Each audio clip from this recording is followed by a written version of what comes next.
கர்த்தர் என்று நானும் தகப்பனாகிய ஆபிரகாமின் தேவனும் ஈசாக்கின் தேவனுமாகிய கர்த்தர் நீ படுத்திருக்கிற பூமியை உனக்கும் உன் சந்ததிக்கும் தருவேன். உன் சந்ததி பூமியின் சூளை போல் இருக்கும்.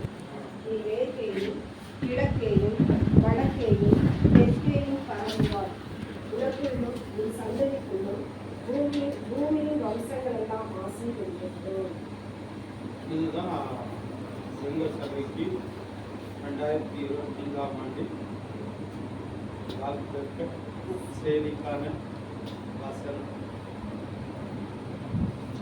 இப்போ இந்த வசனத்தை நம்ம வாசிக்கணும். இந்த வசனத்திலிருந்து நம்ம ஒரு 3-4 காரியங்களை நம்ம பார்க்க போகிறோம். முதலாவது என்னன்னா, இந்த 2 வசனங்களில் இருக்கின்ற வாக்குத்தத்த வார்த்தை என்ன? இரண்டாவது, வாக்குத்தத்த வார்த்தைக்கான விசேஷம் என்ன? மூன்றாவது, அந்த வாக்குத்தத்த வார்த்தையை பெற்றவன் அவனை பற்றிய ஒரு சில குறிப்புகள். தேவன் அவனுக்கு கொடுத்த அந்த வாக்குத்தத்தம், விசேஷித்த வாக்குத்தத்தம் என்ன, அதனால் அவனுடைய வாழ்க்கை எப்படி ஆனது என்பது பற்றி ஒரு 4 காரியம் நம்ம பார்க்க போகிறோம். எங்கள் சபையில் ரெண்டு வாரமாக பேசினது. நான் இதை ஒரு கொஞ்ச நேரம் ஆனாலும் முழுமையாக நான் சொல்லி முடிக்க விரும்புகிறேன். இப்போ முதல் பகுதின்னு சொல்லுங்க. முதல் பகுதி என்னது? இந்த 2 வசனங்களில் காணப்படுகின்ற வாக்குத்தத்த வார்த்தை. ஏன்னா 2 வசனம் வாசிச்சோம் பார்த்தீங்களா? அந்த 2 வசனத்துல எத்தனை வார்த்தைகள் இருக்குது? சுமார் 35 வார்த்தைகள் இருக்கு. எப்படி? அதற்கு, அது ஒரு வார்த்தை. மேலாக, கர்த்தர், இப்படி நீங்க வாசிச்சு வரதுல 35 வார்த்தைகள் சுமார் இருக்கு. இந்த 35 வார்த்தையில முதல் பகுதி, இந்த 35 வார்த்தையில வாக்குத்தத்த வார்த்தை என்ன அப்படிங்கிறத பார்க்கணும். வாக்குத்தத்த வார்த்தை என்னன்னா, அந்த 35 வார்த்தைகளில் கடைசி வார்த்தை என்ன வார்த்தை? பூமியின் வம்சங்கள் எல்லாம் ஆசீர்வதிக்கப்படும். நான் எத்தனை வார்த்தையை சொன்ன வாக்குத்த வார்த்தை? இதுல எது வாக்குத்த வார்த்தை நீங்க சொல்லுங்க. அப்படியா?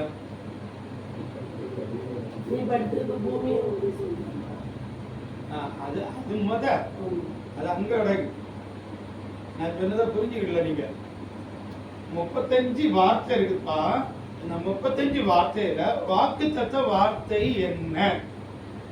அதுதான் சொன்னேன், கடைசி வார்த்தை. அந்த கடைசி வார்த்தைக்கு அவங்க அந்த கடைசி வார்த்தையோட சேர்ந்தது எல்லாம் பிடிச்சி இழுத்துட்டு வராங்க.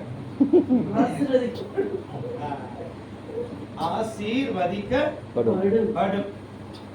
இதுதான் 2025ஆம் ஆண்டில் வாக்குத்தத்த வசனத்தில் காணப்படுகிற வாக்குத்தத்த வார்த்தை. ஆசீர்வதிக்கப்படும். அடி கையை பிடிச்சு சொல்லுங்க. வருமான பார்த்து சொல்லுங்க. ஆசீர்வதிக்கப்படும். ஆசீர்வதிக்கப்படும். இனி என்ன சொல்லணும்? உங்க குடும்பம் ஆசீர்வதிக்கப்படும். மருமன மாமனை பார்த்து ஆசீர்வாதம். உங்க பிள்ளை சொல்லு, உங்க பிள்ளைகள் ஆசீர்வதிக்கப்படும். உங்க பிள்ளைகளுடைய படிப்பு ஆசீர்வதிக்கப்படும். உங்க பிள்ளையுடைய எதிர்காலம் ஆசீர்வதிக்கப்படும். நீங்க மருமனை பார்த்து சொல்லுங்க. மருமனை, நீ எதிர்காலம் ஆசீர்வதிக்கப்படும். போக்கும் வரத்தும் ஆசீர்வதிக்கப்படும். உனக்கு இடமும் உனக்கு வீடும் ஆசீர்வதிக்கப்படும். வேற ஒண்ணு சொல்லிடுறான்டா. அங்க என்ன சபையில என்ன சொல்றான்? இப்ப நீங்க 2 பேரும் இவனும் சொல்ல முடியாது, நீங்களும் சொல்ல முடியாது. திருமணம் ஆசீர்வதிக்கப்படும். சொன்னாரு, குழந்தை, கல்யாணம், நீர் மருமனை பார்த்து திருமணம் ஆசீர்வதிக்கப்படும். அதே மாதிரி மாமனை பார்த்துக்கிட்டு உங்க திருமணம் ஆசீர்வதிக்கப்பட்டான். அதனால 2 பேருமே சொல்ல முடியாது. சரி, இதுதாங்க ஆசீர்வதிக்கப்படும். இந்த வார்த்தையை பார்த்தீங்களா? ஆசீர்வதிக்கப்படும். ஆசீர்வதிக்கப்படணும். உங்க வாழ்க்கை ஆசீர்வதிக்கப்படும், உங்க பிள்ளைகள் ஆசீர்வதிக்கப்படும், உங்கள் பிரயாசங்கள் ஆசீர்வதிக்கப்படும், உங்க பிள்ளையுடைய படிப்பு ஆசீர்வதிக்கப்படும், உங்க பிள்ளையுடைய திருமணம் ஆசீர்வதிக்கப்படும், உங்க வீட்டு நல்ல நிகழ்ச்சிகள் ஆசீர்வதிக்கப்படும், உங்க வீடும் உங்க நிலமும் ஆசீர்வதிக்கப்படும், உங்களுடைய போக்கும் வரவும் ஆசீர்வதிக்கப்படும். விசுவாசத்தோடு இந்த வார்த்தையை அப்படியே சொல்லிக்கிட்டு இருங்க. இந்த வருஷம் முழுவதும் நம்ம வாழ்க்கை ஆசீர்வதிக்கப்படும். அல்லேலூயா. இதுதாங்க வாக்குத்தத்த வார்த்தை. இந்த வாக்குத்தத்த வார்த்தையில இருக்கக்கூடிய அருமையான ஆசீர்வாதம். ஆண்டுடைய பிள்ளைகளை இப்ப நம்ம பகுதியில ஆசீர்வதிக்க வாக்குத்தத்த வார்த்தை என்ன? ஆசீர்வதிக்கப்படும். சரி, இந்த வாக்குத்தத்த வார்த்தைங்க 35 வார்த்தை இருக்குத. இந்த 35 வார்த்தையில ஆசீர்வதிக்கப்படும் என்று இந்த வார்த்தை மாத்திரம் நீங்க சொல்றீங்க. ஏன் இதுக்கு மேல உள்ளதெல்லாம் வாக்குத்தத்தமா தெரியலையா?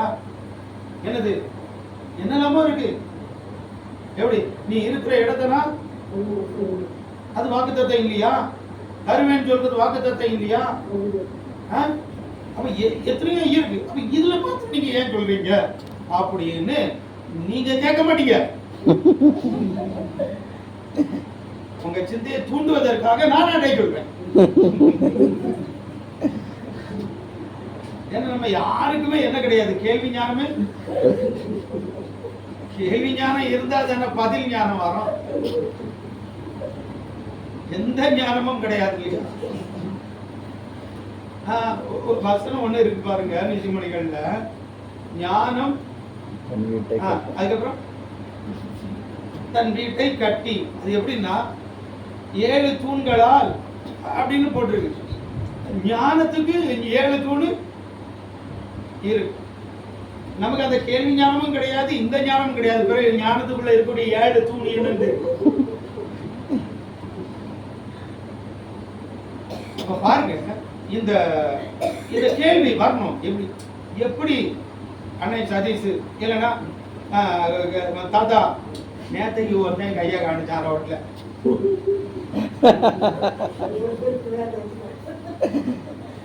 பாவம்லான்னு சொல்லிட்டு இங்க இருந்து அங்க போய் நிறுத்தினேன். தாத்தா என்ன வில்லு குறிக்கணும் நாட்டு மருமன யாராண்டி சொல்லிட்டு கூட்டிட்டு போனேன். வழியில இறக்க சொல்ல தாத்தா ரொம்ப நடிச்சு என்ன ஜிவரி. ஒருவேளை என்ன தாத்தா எப்படி சொல்றீங்க ஆசீர்வதிக்கப்படணும் இல்லையா? அப்படி ஒரு கேள்வி வரணும். இல்ல வரணும். எந்த வார்த்தையை நம்ம கேட்டாலும் நமக்கு அந்த இதுல இது சரியா, அதான் ஜாக்கிரதை சொல்றாரு. ஏய் என்ன சொன்னாலும் இது சரியான்னு கேட்கக்கூடிய கேள்வி உனக்கு என்ன செய்யணும், இருக்கணும் அப்படின்னு சொல்ற. அப்போ என்ன இது சொல்றாங்க, இது என்ன இருக்கு, நீங்க ஏன் இதை சொல்றீங்க? இதை விட அழகான வார்த்தைகள் எல்லாம் இருக்குதே, ஏன் இந்த வார்த்தையை மாத்திரம் சொல்றீங்க?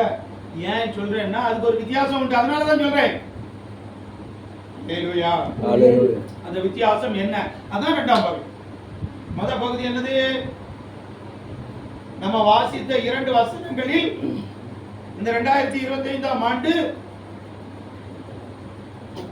வாக்குத்தத்த வார்த்தை என்ன? ஏன்னா இப்ப எல்லாருமே சுருக்கத்திலே போயிட்டாங்க இல்லையா? பெருசா சொன்னா யாருக்கும் என்ன செய்யாது, புரியாது. சுருக்கமா சொன்னாலும் சுருக்கமா. சரி, 2ஆம் பகுதி என்னது? இந்த வார்த்தை சொல்றீங்கல்ல, இதுல என்ன விசேஷம் இருக்குது அப்படிங்கறத நம்ம பார்க்க போறோம். வசனத்துல இருந்து நம்ம பார்க்க போறோம். ஏன் இந்த வார்த்தையை நீங்க சொல்றீங்க அப்படிங்கிறது இருக்கு. ஆசீர்வதிக்கப்படும் என்ற வார்த்தை பரிசுத்த வேதாகமத்தில் சுமார் அல்ல 8 முறை தான் வருது. பரிசுத்த வேதாகமத்துல எத்தனை முறை வருது? 8 முறை தான் வருது.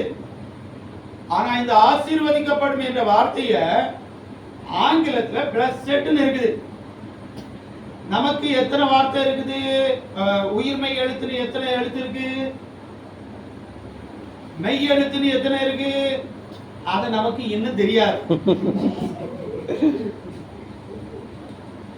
ஏன்னா உயிர் எழுத்து தெரியும், ஒரு 13 எழுத்து இருக்கு. மெய் எழுத்து என்னன்னு கேட்டா எத்தனை இருக்குன்னு கேட்டா தெரியும். சரி, ஒரு வரியாவது சொல்லுங்கன்னு சொன்னா யாருக்காவது தெரியுமா? 18 தான். 18 வச்சு 13 பார்க்கணும். இவ்வளவுதான் 13. அதாவது 18 13 பெருக்கணும், இவ்வளவுதான். இத்தனை வார்த்தை இருக்கு. ஆனா ஆங்கிலத்துல எத்தனை வார்த்தை இருக்குது தெரியாது. 24 24 26 26 கரெக்டா 26 இருக்கு. அப்ப மொத்தமே 26 தான். ஆனா நமக்கு உயிர்மை எழுத்து மேல நீங்க இக்குன்னு போட்டீங்கன்னா அந்த இக்குக்கு வரக்கூடியது 18. ஒரு எழுத்துக்கு எத்தனை எழுத்து இருக்கு? அப்போ 26 எழுத்து இருக்கிறதுனால பிளஸ் சொல்லிட்டு சுருக்கமா எல்லாத்துக்கும் போட்டு விட்டுட்டாங்க. அதனால தான் பரிசுத்த வேதாகமத்துல இந்த வார்த்தையை பார்க்கறதுல வித்தியாசம் தெரியுது. எத்தனை இருக்கு? அதாவது ஆசீர்வதிக்கப்படும் என்ற வார்த்தை எத்தனை முறை தான் இருக்குது? வெறும் 8 முறை தான் இருக்கு. எப்பா பைபிள்ல வார்த்தைன்னு பார்த்தா பல ஆயிரம் இல்ல பல லட்சம்னு சொல்ல முடியும். வார்த்தை லட்சம் இருக்குமாப்பா? இல்ல லட்சத்துக்கு உள்ளயா? ஏதோ எனக்கு மறந்து போச்சு. எழுத்து பல லட்சங்கள் இருக்கு, ஆனா வார்த்தை கிட்டத்தட்ட இருக்கலாம், லட்சம் இருக்கலாம். ஆனா இந்த லட்சம் வார்த்தையில 8 வார்த்தை தான் எந்த வார்த்தை இருக்குது? ஆசீர்வதிக்கப்படும். அப்ப 8 வார்த்தை தான் இருக்குன்னா ஏதோ ஒரு முக்கியத்துவம் இருக்கு. சரி, அதைத்தான் இப்ப நீங்க வாசிக்க போறீங்க. வாசிக்கிறீங்களா? ஆதியாகமத்தின் புத்தகத்தை எடுத்துக்கொள்ளுங்க. 12ஆம் அதிகாரம் 3ஆம் வசனம் வாசிங்க. வேகமா தூங்கிறாதீங்க. இனி கொஞ்சம் உங்களுக்கு வேலை. இவ்வளவு நேரம் என்னால முடிஞ்ச அளவு உங்களை தூங்க வைக்க முடியாம ஆக்கிட்டேன். இனி வசனம் வாசிச்சா கொஞ்சம் தப்பிட்டு. ஆதியாகமம் 12:3 ஒரு ஆள் வாசிங்க. உங்களை ஆசீர்வதிக்கிறவர்களை ஆசீர்வதிப்பேன். அதாவது முக்கா தூக்கத்துல இருந்தாங்க, வாசிக்க சொன்னா என்ன, அந்த தூக்கத்திலேயே வாசிக்கிறாங்க. வாசிக்க. உன்னை ஆசீர்வதிக்கிறவர்களை ஆசீர்வதிப்பேன், உன்னை சபிக்கிறவர்களை சபிப்பேன். பூமியில் உள்ள வம்சங்கள் எல்லாம் உனக்குள் ஆசீர்வதிக்கப்படும். 12:13 மறுமண நீ வாசி. ஆதியாகமம் 22:18 வாசி.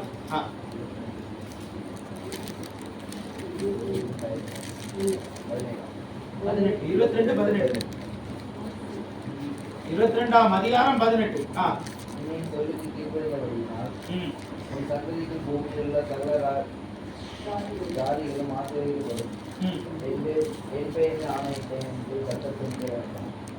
ஆசீர்வதிக்கப்படும் பார்த்தீங்களா?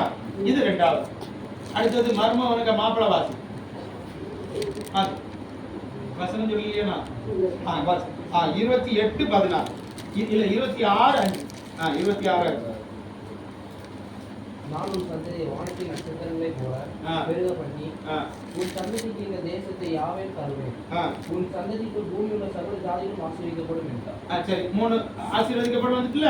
அடுத்தது மருமகனுக்கு மாப்பிள்ளைக்கு தம்பி. வாசி 28:16 வாசி.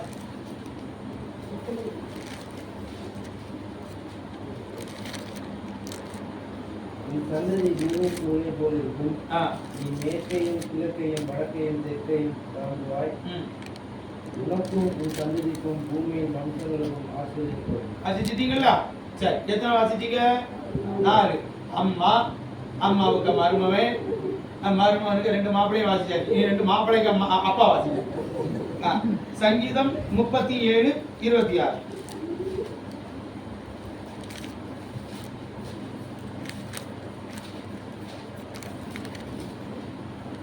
சங்கீதம் 37:26.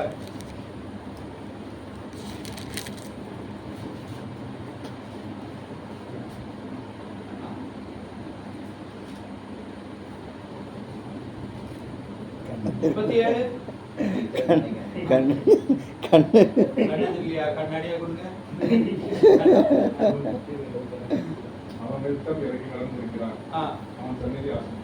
ஆசீர்வதிக்கப்படும். 5வது வார்த்தை வந்துட்டா. சரி, இனி அப்பாவோட தங்கச்சி வாசிப்போம். 112:2 சங்கீதம் 112:2.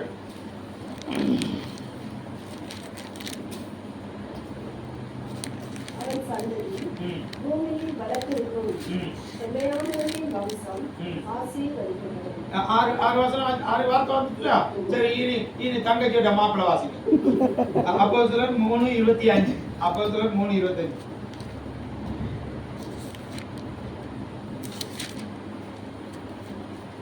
அப்போஸ்தலர் 3:25. நீங்கள் அந்த தீர்க்கதரிசிகளுக்கு புத்திரராய் இருக்கிறீர்கள். உன் சந்ததியினாலே பூமியில் உள்ள வம்சங்கள் எல்லாம் ஆசீர்வதிக்கப்படும் என்று தேவன் ஆசீர்வதிக்கப்படும் அப்படிங்கிற ஏழு இடத்தை நம்ம பார்க்கிறோம். இனி அர்த்தத்துல ஒரு ஊழியக்காரர் இருக்காரு, அதாவது அவரோட ஃப்ரெண்டு கலாத்தியர் 3:8. நம்ம செல்ல தம்பி 3:8. மேலும் தேவன் விசுவாசத்தினாலே புறஜாதிகளை நீதிமான்களாக்குகிறார் என்று வேதம் முன்னாக கண்டு உனக்குள் சகல ஜாதிகளும் ஆசீர்வதிக்கப்படும். சரி, 8 முறை நம்ம பரிசுத்த வேதாகமத்துல ஆசீர்வதிக்கப்படும் என்ற வார்த்தையை நம்ம எல்லாரும் வாசிச்சுட்டோம். பழைய ஏற்பாட்டுல எத்தனை முறை இருக்கு? 6. புதிய ஏற்பாட்டுல எத்தனை முறை இருக்கு? 2. அப்படிதானே? பழைய ஏற்பாட்டுல 6, புதிய ஏற்பாட்டுல 2. பழைய ஏற்பாட்டுல 6ல 2 எதுல இருக்கு? சங்கீதத்துல இருக்கு. சங்கீதத்தை விட்டுருங்க. பழைய ஏற்பாட்டுல நம்ம வாசித்த மற்ற 4 வசனங்களும் வார்த்தைகளும் யாருக்கு சொல்றாங்க? ஆபிரகாமுக்கு, ஈசாக்குக்கு, யாக்கோபுக்கு தேவன் சொல்றார். இந்த தேவன் சொன்ன வார்த்தையை தான் புதிய ஏற்பாட்டுல பேதுரு பிரசங்கம் பண்ணும் பொழுது ஆபிரகாமுக்கு சொல்லப்பட்டது. கலாத்தியர்ல பவுல் நிருபத்துல எழுதும் பொழுது ஆபிரகாமோடு நீங்க ஆசீர்வதிக்கப்படுகிறீங்க அப்படின்னு பாருங்க. பழைய ஏற்பாட்டுல என் தேவனாகி, நான் இப்போ ஆசீர்வதிக்கப்படும் என்ற வார்த்தையின் முக்கியத்துவத்தை அங்க பற்றி பேசிட்டு இருக்கிறேன். உங்களுக்கு கேள்வி வரல, நான் கேள்வியை எழுப்பிக்கிட்டு நான் இப்போ உங்களுக்கு என்ன செய்றேன்? பதிலா சொல்லிட்டு இருக்கிறேன். ஏன் இந்த வார்த்தையை நான் எடுக்கிறேன் அப்படி? ஏன்னா பழைய ஏற்பாட்டுல தேவனாகிய கர்த்தர் யாருக்கு சொல்றாரு? முற்பிதாக்களுக்கு சொல்றாரு. அதுக்கப்புறம் எத்தனையோ பிதாக்கள் இருக்கிறாங்க, யாருக்குமே. புதிய ஏற்பாட்டுல இந்த முற்பிதாக்களுக்கு சொன்ன இந்த வார்த்தைய பேதுருவும் பிரசங்கத்துல சொல்றாரு, கலாத்தியரும் நிருபத்துல எழுதுகிறார். அப்போ இவங்க 2 பேரும் எழுதுறது யாருக்கு தான் எழுதுறாங்க? முற்பிதாக்களின் குடும்பத்திற்கு மாத்திரமே. அப்போ ஆசீர்வதிக்கப்படும் என்ற இந்த வார்த்தை என் தேவனாகிய கர்த்தர் சொன்னது முற்பிதாக்களுக்கு மாத்திரமே என்று பரிசுத்த வேதாகமம் சொல்லுது. வேற மோசே இருக்கிறாரு, இதுக்கப்புறம் யோசேப்பு இருக்கிறாரு, இதுக்கப்புறம் காலேப் இருக்கிறாரு, அதுக்கப்புறம் யோசுவா இருக்கிறாரு, அதுக்கப்புறம் தாவீது ஐயா பெரியவர் இருக்கிறாரு. எவருக்குமே என் ஆண்டவராகிய தேவன் சொல்லல. இப்ப இந்த வார்த்தையின் முக்கியத்துவம் என்னன்னு புரிஞ்சுக்கிட்டீங்கல்ல? அல்லேலூயா. இன்னும் உங்களுக்கு ஒரு ஆதாரத்தை, பரிசுத்த வேதாகமம் 8 முறை இருக்கு. 8 முறையில என் தேவனாகிய கர்த்தர் யாருக்கு தான் சொல்றாரு? முற்பிதாக்கள். அத உறுதிப்படுத்துறாங்க யாரு? பேதுருவும் பவுல். இனி இதுக்கு மேல ஏதாவது நமக்கு தேவை இருக்கா? இல்ல ஆங்கிலத்துல பிளஸட்னு போட்டுருக்கா, அவனுக்கு கொடுத்துருக்கு, இவனுக்கு, எல்லாம் அவனுக்கு தான் கொடுத்துருக்கு. தேவன் சொன்னாரா? இல்ல. அப்ப இந்த வார்த்தை இதுதான் முக்கியம். சொன்ன பரிசுத்த வேதாகம். இனி நம்ம திருவிவிலியத்துல பார்க்கணும். திருவிவிலியத்துல ஆசீர்வதிக்கப்படும் என்ற வார்த்தைக்கு என்ன கொடுக்குறாங்க தெரியுமா? ஆசி பெறுவன. ஆசி பெறுவன. சரி, இந்த ஆசி பெறுவன என்று யாருக்கு எத்தனை முறை வருது தெரியுமா? வெறும் ஒரே முறை தான் வருது. அந்த ஒரே ஒரு முறையும் யாருக்கு தான் கொடுக்கு? நான் பிறகு இந்த வசனம் 28ஆம் அதிகாரத்தை எனக்கு உங்களுக்கு சொல்லிக்கிட்டு இருக்கிறேன். நாம 12ஆம் அதிகாரத்தை சொல்லியிருக்கலாம் இல்லையா? 22ஆம் அதிகாரத்தை சொல்லியிருக்கலாம் இல்லையா?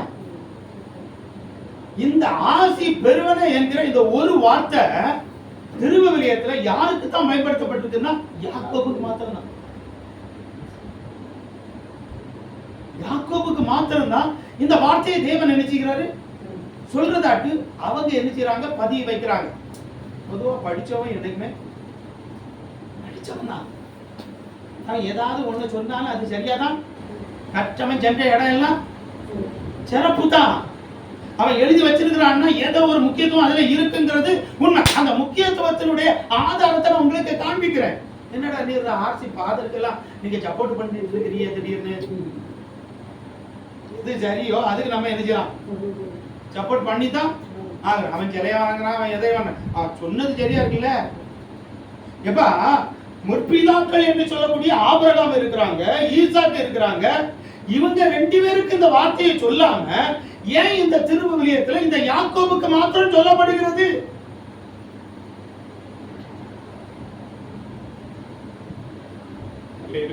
ஹல்லேலூயா.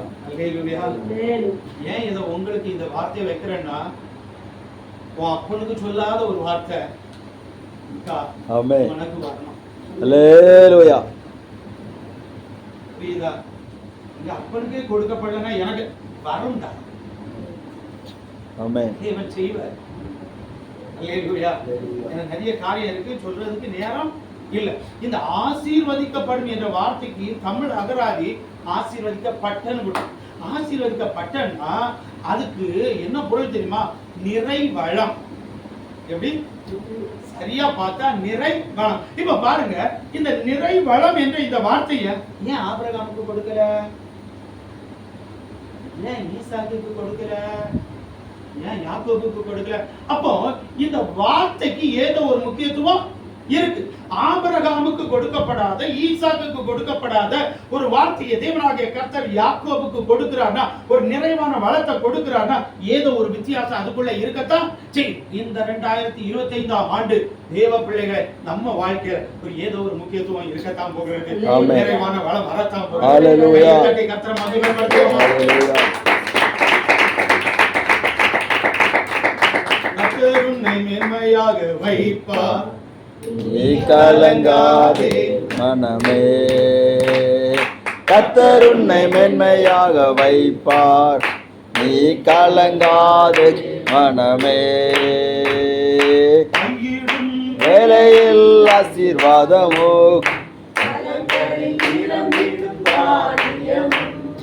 கையிடும் வேலையில் ஆசீர்வாதமோ, களங்களில் நிரம்பிடும் தானியமோ, நிறைவான நன்மை உண்டாக கர்த்தர் உன்னை மென்மையாக வைப்பார்.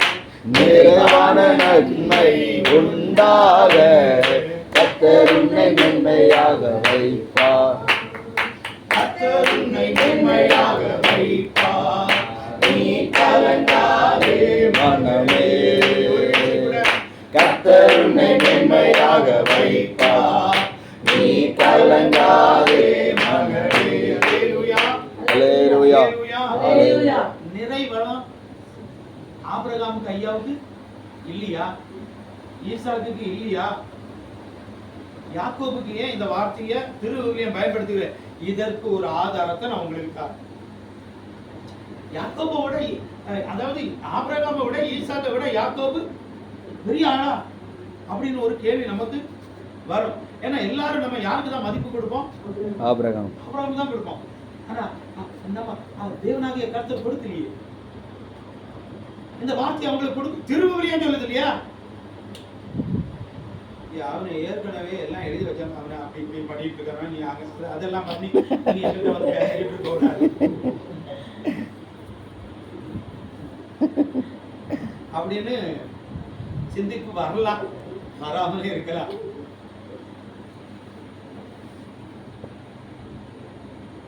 ஆனா ஏதோ ஒண்ணு இருக்குங்கிறதுனால தானே. அப்ப அது என்னங்கிறத நான் தேடினேன். அதான் விஷயம். எனக்கு ஏற்றுக்கொள்ள முடியல. யார? ஆபிரகாம். ஆபிரகாமையா எனக்கு ஏற்றுக்கொள்ள முடியல. இந்த ஃபாதர்மார்களை அவன் படிச்சவனா இருந்தாலும் என்னால ஏற்றுக்கொள்ள முடியாது. ஆனா ஏன் எழுதுனாங்கிற கேள்வி வந்துச்சு. ஏன்னா பரிசுத்த வேதாகமத்துல முற்பிதாக்களுக்கு மாத்திரம் சொல்லப்பட்டது. இங்க பார்த்தா முற்பிதாக்கள்ல 3வது உள்ளவருக்கு சொல்லுங்க. அப்ப ஏதோ ஒரு பிரச்சனை இதுல இருக்கத்தான். அத பார்ப்போங்க. அப்படிதான் தேடணும். அப்படி தேடணும். இது எந்த தேடலும் கிடையாது. நேற்று ஒரு இடத்துல பிரசங்கம் கேட்டுக்கிட்டு இருக்கேன். அவர் சொல்றாரு, ஈசாக்கை ஏன் தெரியுமா அந்த இடத்துல இருக்க வச்சாரு? இந்த இடத்துல இரு, எந்த இடத்துல?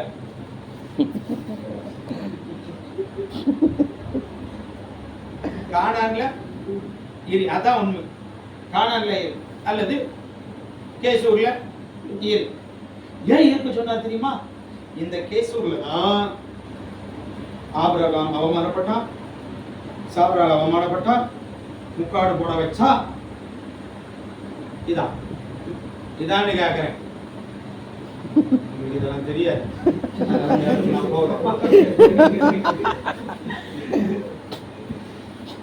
அடிச்சு பழக்கல் நான் கேட்டுக்கிட்டு மண்டையை சொல்லிக்கிட்டு ஆரம்பத்தில் நல்லா கை தொட்டு கொடுத்துட்டு இருந்தேன், எப்படியாவது நல்லா பேசட்டுமே அப்படி. வர பார்த்தா அவன் இப்படி போறான். அங்க அவன் அவமானப்பட்டதுனால ஈசாக்க அதே மக்கள் மத்தியில தூக்கி விடு. எங்க போறதுக்கு யார்கிட்ட போய் சொல்றதுக்கு, சரி போட்டு. ஏன்னா இந்த மாதிரி கேட்டுட்டு இருக்கிறதுனால நமக்கு எந்த சிந்தையும் கிடையாது. சரி, இப்போ ஏன் என்கிறதற்கு இப்போ உங்களுக்கு ஒரு ஆதாரத்தை தான். என்ன தெரியுமா? ஆபிரகாமுக்கு கொடுக்கல இந்த வார்த்தையை தேவன் திருவிழியத்துல, ஈசாக்குக்கு கொடுக்கல. அப்ப அதுக்கு என்ன ஆதாரம் அப்படின்னு பார்த்தா, ஆபிரகாமுக்கு கொடுத்த ஆசீர்வாதமும் ஈசாக்கு கொடுத்த ஆசீர்வாதத்தையும் இப்போ யாக்கோபுக்கு தேவன் கொடுத்த ஆசீர்வாதத்தையும் கொஞ்சம் தியானிக்க ஆரம்பிச்சு. அவ்வளவுதான். சரி, ஆபிரகாமுக்கு என்ன ஆசீர்வாதம் கொடுத்தான்னு பாப்போமா? இப்ப ஈசாக்கு என்ன ஆசீர்வாதம் கொடுத்தான்னு பாப்போமா? ஏன் இவருக்கு மாத்திரம் இந்த வார்த்தையை சொல்றாருங்கிறதுக்கு அதுல இருந்து பார்க்க போறோமா? பாப்போமா? ஹல்லேலூயா. ஒண்ணும் பார்க்க கண்ணா மூட போறேன். நான் நீர் வேணா அதை வேணா.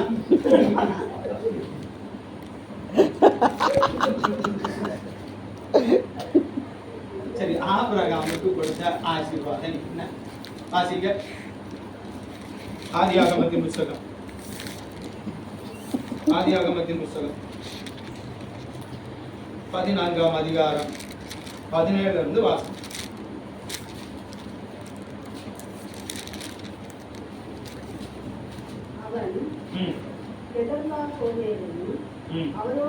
ஆதியாகமம் 13 ஆதியாகமம் 13 14 இருந்து 17.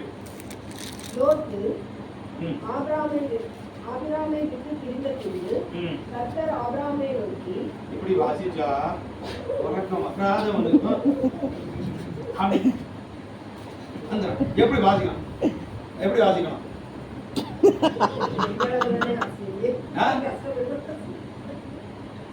உமக்கு நான் வாசிக்கிறதே பெருசு, வேற நீ இந்த மாதிரி எல்லாம் பேசினே அப்படிதான். அப்படி வாசிக்கணும். ஒரு பயலுக்கு உறக்கம் போயிடுச்சு. கர்த்தர் ஆபிரகாமை நோக்கி, உன் கண்களை ஏறெடுத்து நீ இருக்கிற இடத்திலிருந்து வடக்கேயும் தெற்கேயும் கிழக்கேயும் மேற்கேயும் நோக்கி பார். நீ பார்க்கிற இந்த பூமி முழுவதையும் நான் உனக்கும் உன் சந்ததிக்கும் என்றைக்கும் இருக்கும்படி கொடுத்து உன் சந்ததியை பூமியின் தூளை போல பெருக பண்ணுவேன். ஒருவர் பூமியின் தூளை என்ன கூடுமானால் உன் சந்ததியும் எண்ணப்படும். யாக்கோபுக்கு 2 வசனம் வாசிச்சான். வாக்குத்தத்தம், அதாவது வசனத்தை வாசிச்சோம். என்ன வசனம்? 13 14. அந்த 13ல என்னென்ன வாக்குத்தத்தம் இருக்குது? அதற்கு மேலாக கர்த்தர் நின்று, நான் ஆபிரகாமின் தேவன், தகப்பனாகிய ஆபிரகாமின் தேவனும் ஈசாக்கின் தேவனுமாகிய கர்த்தர், நீ படுத்திருக்கிற பூமியை உனக்கு தருவேன். ஒண்ணு, எப்படி? நீ படுத்திருக்கிற பூமியை உனக்கு தருவேன். உனக்குன்னு மாத்திரம் இல்ல, உனக்கும் அப்படிலாம் சொல்லணும். எனக்குன்னு சொன்னா பயலை விட்டுட்டீங்கள. உனக்கும் சந்ததிக்கும் தருவேன். 2வது, உன் சந்ததி பூமியில் கூளை போல். கூளை போலன்னா அது இல்ல, என்ன முடியாததாக இருக்கும். இதாங்க விஷயம். சரி, 3வது, அடுத்தது இல்லம்மா, மேற்க கிழக்க வடக்க தெற்க வரம்புவா. இது 3. 4வது, உனக்குள்ளும் உன் சந்ததிக்குள்ளும். 4 ஆசீர்வாதத்துல ஐயா ஆபிரகாமுக்கு எத்தனை ஆசீர்வாதம் இருக்கு என்னங்க? வாசிச்சதுல கண்ணுக்கு முன்னதானே இருக்கு. சொல்லு, வாசிப்பா. எத்தனை? ஆதியாகமம் 13 14 இருந்து 17 வரை வாசிச்சதுல எத்தனை இருக்கு சொல்லுங்க. இந்த 4 யாக்கோபுக்கு கொடுத்த இந்த 4ல எத்தனை இருக்கு சொல்லுங்க.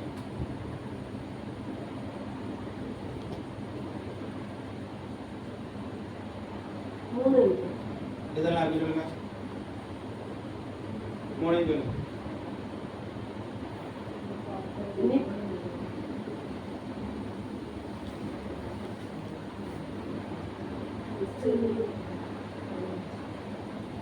இருக்கிற வடக்கையும் தெற்கையும் தெற்கே பரம்பு என்ற அர்த்தமும் பார்க்கிற பூமி முழுவதும் உனக்குள்ளும் சந்ததிக்குள்ளும் இருக்கும்படி கொடுத்து உன் சந்தை போல இருக்குமா?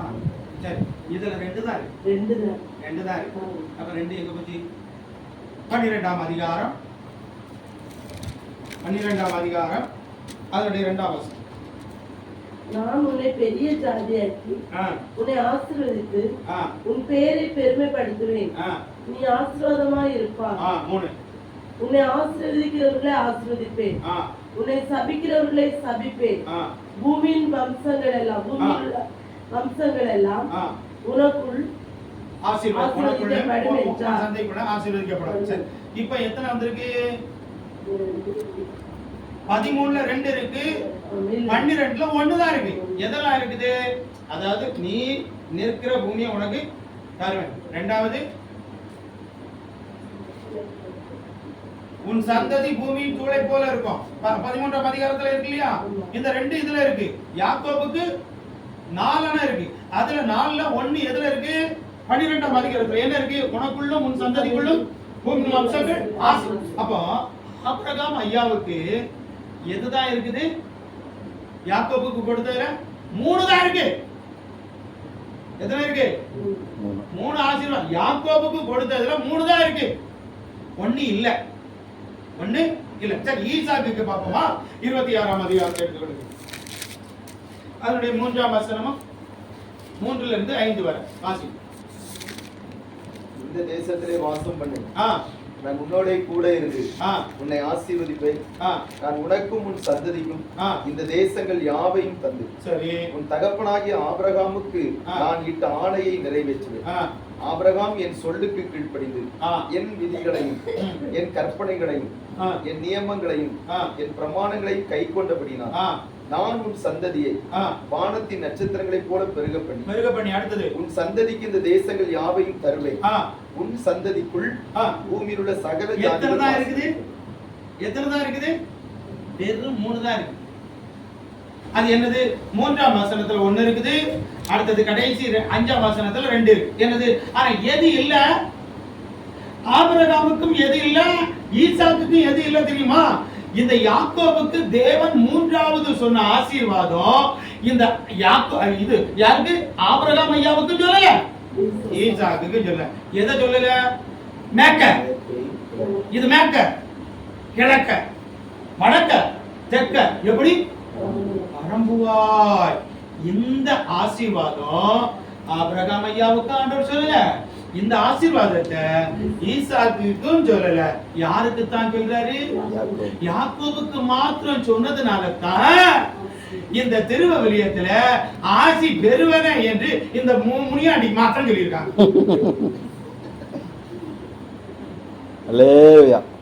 புரிஞ்சுக்கிட்டீங்களா? இப்ப திருவவிலியம் சொன்னது சரியா தவறா? சரிதானே? ஏன் முற்பிதாக்களின் தகப்பனாகிய முதல் தகப்பனுக்கு ஆண்டவர் இந்த வார்த்தையை சொல்லல. 2வது தகப்பனாகிய நம்ம எல்லாருக்கும் பிடிச்ச தகப்பன் ஒரே மனைவி, பெண்களுக்கு தான் பிடிக்கும். அப்படிதானே? நல்ல ஆண்களுக்கும் எனக்கும் பிடிக்கும். யார? இந்த 2 பேருக்கு இல்லாத ஒரு ஆசீர்வாதத்தை யாரு கொடுத்திருக்கிறாரு? நீங்க எல்லாரும் என்ன சொல்றீங்கன்னா, யாக்கோபு எத்தன், யாக்கோபு கள்ளன், யாக்கோபு அவன் தந்திரவாதி, யாக்கோபு இப்படிப்பட்டவன் அப்படிப்பட்டவனுக்கு தான் வித்தியாசம். புரியுதா? நம்ம எல்லாம் சில ஆட்களை பார்த்தீங்கன்னா ஆகவே ஆவாதிரும், ஆனா ஆண்டவர் அவனை தான் ஆகணும். சில அப்பா அம்மா இருப்பாரு, இந்த மூத்த பையன் ஆகவே, இந்த இளைய கள்ள பையன் ஆகவே, ஆனா அவன் தான் எல்லாத்துக்கும் எழுதிவான், தலைவனா இருப்பான்.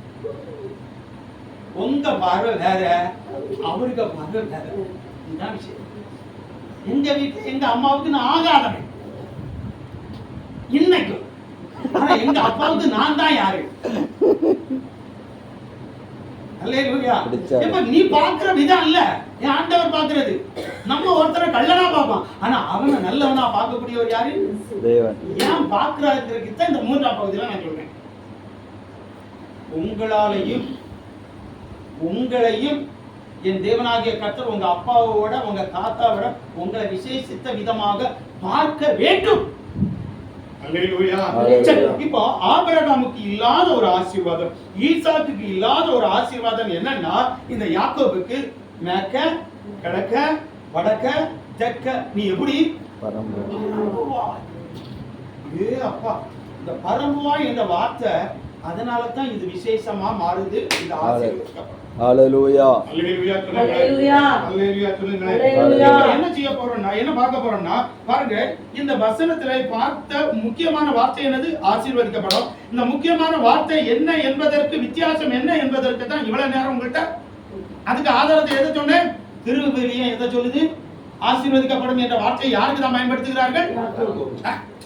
முற்பிதாக்கள். முற்பிதாக்கள், நம்ம ஆட்கள் முற்பிதாக்கள்னு வச்சுட்டாங்க. ஆனா திருவிவிலியத்துல டேய் முற்பிதாக்கள் என்று சொல்லாதீங்க. கம்பெடுத்தவெல்லாம் கண்டகாரன், படிப்பும் கிடையாது, ஒண்ணும் கிடையாது, வேதத்தை தூக்கிக்கிட்டு ஒவ்வொரு வீடா இறங்கி ஜெபம் பண்ற. உனக்கு தெரியாது இல்லையா? 14 வருஷம் படிச்சவனுக்கு தானே தெரியும். அல்லேலூயா. நான் சொன்னது புரியல பாத்தீங்களா? ஊழியது வந்துடுவானே எதுக்கு? 2 ஜபம் தெரியும், 2 பாட்டு பாட தெரியும், போட்டானே எங்க வந்துடுவான். ஆனா அங்க முடியாது. அங்க 14 வருஷம் படிச்சாலும் அவன் பிரதர் தான். புரியுதா? அதுக்கு மேல போனாதான் அவன் ஃபாதர். ஐயா இங்க அப்படி இல்லை. 2 பாட்டு படிக்க தெரிஞ்சவன் உம்மா விட மாட்டேன் ஐயா ராசா, 2 பரிவாரத்தோடு வரவேண்டாம் ராசா. அவன் பெரிய பிசப்பு. அவரெல்லாம் சேர்க்கவே மாட்டாங்க. நீ எத்தனை பாட்டு பாடினாலும் நீ எங்களுக்கு யார்தான்? பிரதரும் கிடையாது, அந்த தகுதியும் கிடையாது. ஒழுங்கா அங்க போய் சீசா பிள்ளையா போய் நாங்க நடுவுல நிப்போம், புகைய ஊத்திக்கிட்டேன். இதான் அவங்க காரியம். ஏன் படிச்சவன் தெரியும், உனக்கு ஒரு மண்ணு தெரியாது. ஆமா, 2 ஜெபம் பண்ணா தெரிஞ்ச உடனே நீ பெரிய ஊழியக்காரன். ஆமா, ஏதோ ஒரு கதையை படிச்சு பிரசங்கம் பண்ணின உடனே நீ ஒரு பெரிய பிரசங்கிய. எனக்கே பிடிக்க மாட்டேங்க, அவங்களுக்கு எங்க பிடிக்கும்? 14 வருஷம் முட்டி போட்டு படிச்சு அவன் ஒரு பாஸ்டா வரணும்னா, ஆயனா வரணும்னா அவன் குறைஞ்ச ஒரு 10 புக்காயை எழுதிருக்கணும் அசைன்மெண்ட்ல. நம்ம மக்கள் அவ்வளவு கடத்தணும். நானும் படிச்சேனே எத்தனை வருஷம்? பிடிஹெச் 3 வருஷம், பிடி 2 வருஷம், எம்ஏ எஸ்டிஎம் 2 வருஷம். இது அத்தனை அசைன்மெண்ட் எழுதுறது இந்த பாட்டு.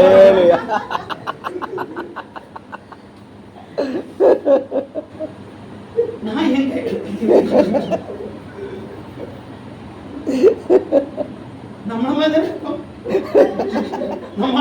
நம்மளே இந்த நிலைன்னா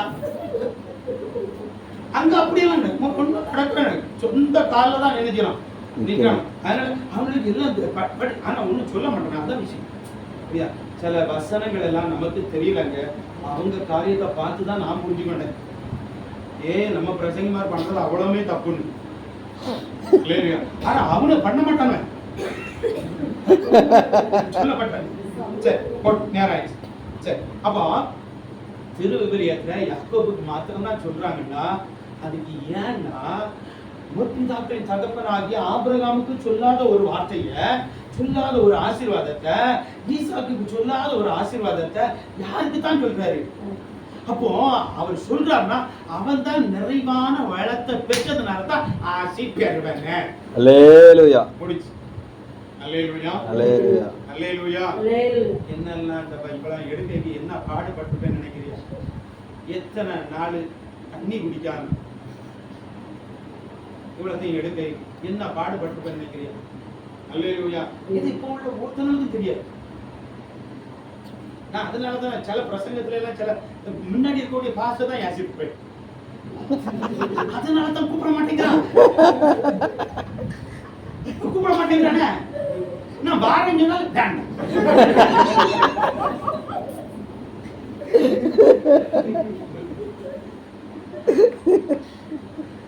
சில இடங்களில் பிரசங்கம் பண்ணிட்டு இருப்போம் பாருங்க, எல்லாம் என்ன கூப்பிட்டு எந்த பயன்படுத்தலாம், ஆனா கொண்டாட்டி மாறு.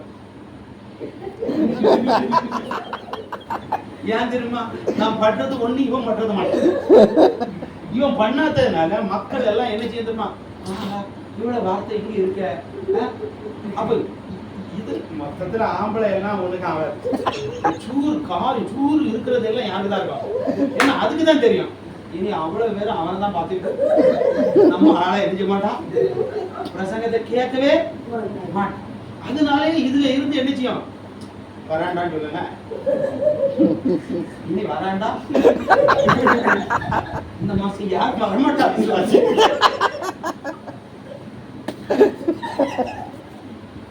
அல்லேலூயா. ஐயோ நடக்கத்தை சொல்லிட்டு இருக்கிறாங்க.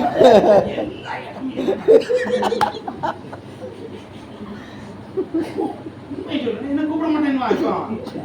ஆமா, ஏன் படிக்கிறதுக்கு நேரம் இல்ல. காலையில எழும்பின உடனே ஒரு பையன் தூக்கிட்டு அந்த ஊரை சுத்துவேன்.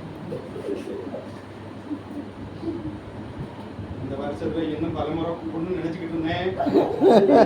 ஓபன் பண்ணிட்டு அல்லேலூயா.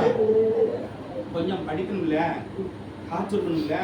இதை ஏன் சொல்றேன்னா, நம்ம பெரிய ஆளா அப்படின்னு இல்லை, நம்ம ஆண்டவருடைய சமூகத்துல இருந்தாதாங்க தேவன் நமக்குரிய கூலிய, நமக்குரிய விலைய, நமக்குரிய ஆசீர்வாதத்தை அந்தந்த நேரத்துல வச்சுட்டே இருப்பார். அல்லேலூயா, அல்லேலூயா, அல்லேலூயா. திடீர்னு ஒரு வேலை வர பாருங்க, நம்ம நினைக்க முடியாத ஒரு சில அமைப்பு நமக்கு தந்துடுவார். அதுக்கு முன்னாடி நம்ம என்ன செய்யணும், இந்த வேதத்தை சரியா என்ன செய்யணும், மக்களுக்கு என்ன செய்யணும் சொல்லணும். சொல்றதுனால வரமாட்டாங்க, வரேன்டா ஒரு நாள் வரும் பாரு, அந்த நாள் வரையில் நம்ம என்ன செய்யணும், சொல்லிக்கிட்டு தான் தியானிச்சுக்கிட்டு தான் இருக்கும். சரி, இப்போ நான் இப்ப சொன்னேன் என்ன வார்த்தை என்னன்னு சொல்லிட்டேன். வார்த்தையினுடைய முக்கியத்துவம் என்னங்கிறத பரிசுத்த வேதாகமம் 8 முறை யாருக்கு தான் சொல்லுது, 6 முறை முற்பிதாக்கு. ஆனா திருவிழியத்துல ஒரே ஒரு மனுஷன் தான் சொல்லுது, அது யாக்கோபு. இந்த யாக்கோபு ஏன் சொல்றாரு, ஆபிரகாமுக்கு இல்லாத, ஈசாக்குக்கு இல்லாத ஒரு ஆசீர்வாதம் யாருக்கு இருக்கா, அதனால தான் அது நிறைவேறலாம். சரி, போதும் இல்லையா? இனி நம்ம என்ன பார்க்க போறோம் தெரியுமா, நம்ம எல்லாரும் நினைச்சிட்டு இருக்கிறது இந்த யாக்கோபு கள்ளன் குள்ளன், அவன் இவன், இப்படிப்பட்டவன். அவனை பத்தி எனக்கு தெரியாதா, இந்த பயனெல்லாம் பத்தி பிரசங்கம் பண்ணதுக்கு நீ யாரு? நம்ம அப்படிதான் நினைக்கிறோம். இந்த பயலை பெருசா பேசி நம்ம சில ஆளை பிடிக்காத ஆட்களை நம்ம மேன்மையா பேசியாச்சுன்னு நம்ம எதிர்த்து ஒரு கோவம் வந்துடும். பார்த்துருக்கியா? உங்களுக்கு யாரும் கோவம் வரலையா? யாக்கோவை பத்தி நான் இவ்வளவு தூரம் பேசுறேன். நான் முன்னாடி யாக்கோவை பச்சை கிழிச்சு தெரிவிப்பேன். ஆமா, இனியும் கிழிச்சுதான் தரப்போறேன் வேற இடங்கள்ல. ஆனா இந்த இடத்த அவர் தான் யாரு, முற்பிதாக்கள்ல இவர் தான் விசேஷமான ஆள். அல்லேலூயா, அல்லேலூயா சொல்லுங்களேன். இதுக்கு ஆதாரத்தை இப்ப கொண்டு வர பாருங்க.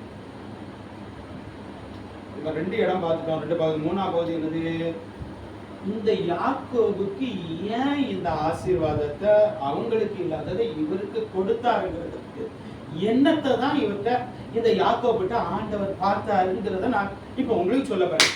இதுல தான் நீங்களும் நானும் கற்றுக்கொள்ள வேண்டியது. உன்னை கள்ளன்னு சொல்லட்டுமே, உன்னை பொருளாதவன்னு சொல்லட்டுமே, ஆனா தேவனுடைய பார்வையில நீ எப்படி இருக்க வேண்டும் என்பதை இந்த யாக்கோபின் மூலமாக நான் உங்களுக்கு சொல்றேன். இந்த யாக்கோபு ஆண்டவர் இவருக்கு இந்த ஆசீர்வாதத்தை கொடுப்பதற்கு யாக்கோபுட்டு அவர் என்னத்தை தான் பார்த்தார். வாசிக்கிறீங்களா? 25ஆம் அதிகாரம், ஆதியாகமத்தின் புத்தகம் 25ஆம் அதிகாரம், அதனுடைய கடைசி வசனத்தை வாசிக்கலாமா? அப்பொழுது யாக்கோபு ஏசாவுக்கு அப்பத்தையும் பயிற்ற கூளையும் கொடுத்தான். அவன் புசித்து குடித்து எழுந்திருந்து போய்விட்டான். அப்பொழுது யாக்கோபு, இன்று எனக்கு ஆணையிட்டு கொடு என்றான். இல்லையா? அவன் வாசிங்க. இந்த பிள்ளைகள் பெரியவர்களான போது ஏசா வேட்டையில் வல்லவனும் வன சஞ்சாரியுமாய் இருந்தான். யாக்கோபு குணசாலியும் கூடாரவாசியுமாய் இருந்தான். அல்லேலூயா. அல்லேலூயா. பிள்ளைகளெல்லாம் சொல்லுங்க பாப்பா. உனக்கு ஒரு அப்பாவை விட விசேஷமான ஆசீர்வாதம் வேணுமா வேண்டாமா? வேணுமா வேண்டாமா? வேணுமா வேண்டாமா? ஆழ்துறையை விட ஒரு விசேஷமான ஆசீர்வாதம் உனக்கு வேணுமா வேண்டாமா? வேணும்ல? உனக்கு வேணுமா வேண்டாமா? வேணும்ல? வேணும்னா இந்த யாக்கோபை போல எப்படி இருக்கணும் தெரியுமா?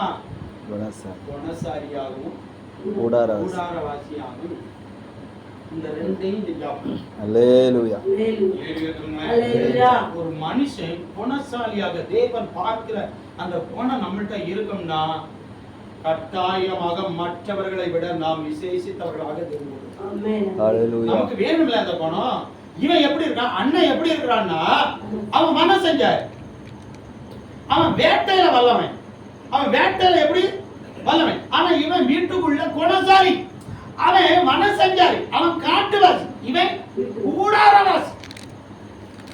அல்லேலூயா. எந்த பிள்ளைகளுக்குள்ள குணம் இருக்கோ, எந்த பிள்ளைகளுக்குள்ள அவன் வீட்டுக்குள்ளேயே இருக்கிறதோ அந்த பிள்ளைகளை என் தேவனாகிய கர்த்தர் போகிற வருகிற வழிகள் எல்லாம் என் தேவனுடைய பார்வை அந்த பிள்ளைங்க மேல. அல்லேலூயா. சும்மா ஒண்ணு சொல்றது கிடையாது. மக்களே, வீட்டுக்குள்ளே இரு. நல்ல குணம் நமக்கு என்ன செய்யணும்? இருக்கணும். ஏன் எதுக்குன்னு கேட்கிறேன். இன்னைக்கு நம்ம வீட்டு பிள்ளைகள்கிட்ட நல்ல குணம் இருக்குதா? நம்ம வீட்டு பிள்ளைகள் கூடாரவாசிகளாக இருக்கிறார்களா? தேவ சமூகத்தில் வந்திருக்கக்கூடிய கர்த்தருடைய பிள்ளை இது ஒன்னால செய்ய முடியுமா முடியாதா? முடியுமா முடியாது? பிள்ளைகளை பார்த்தா கேட்கிறேன், விசுவாசிகளை பார்த்தா கேட்கிறேன். இந்த சபையில இந்த வீட்டுக்குள்ள நான் குணசாலியாக, நான் இந்த சபைக்குள்ள கூடாரவாசியாக என்னால இருக்க முடியுமா முடியாதா? முடியாத ஒன்றை இந்த யாக்கோபு செஞ்சது உண்டா? இல்ல இல்ல இல்ல இல்ல. அப்போ ஒன்னாலையும் முடியும். இந்த யாக்கோபு செஞ்சது ஒன்னாலையும் என்ன செய்யும்?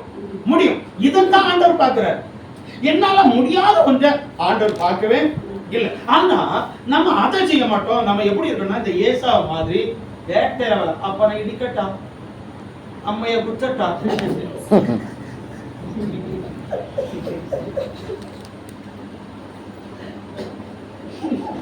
கூடி வெறுப்பகளை சவுட்டட்டா,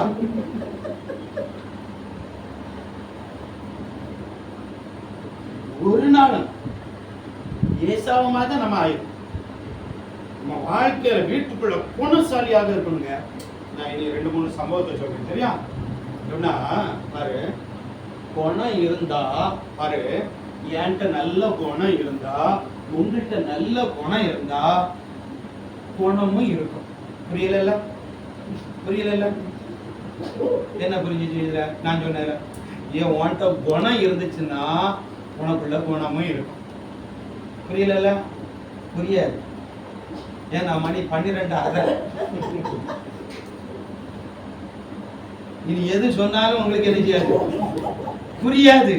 உங்களுக்கு புரியாவைய போனாலும் நான் சொல்லாம விட போறதும், புரிய வைக்காம விட போறதும் என்ன தெரியுமா?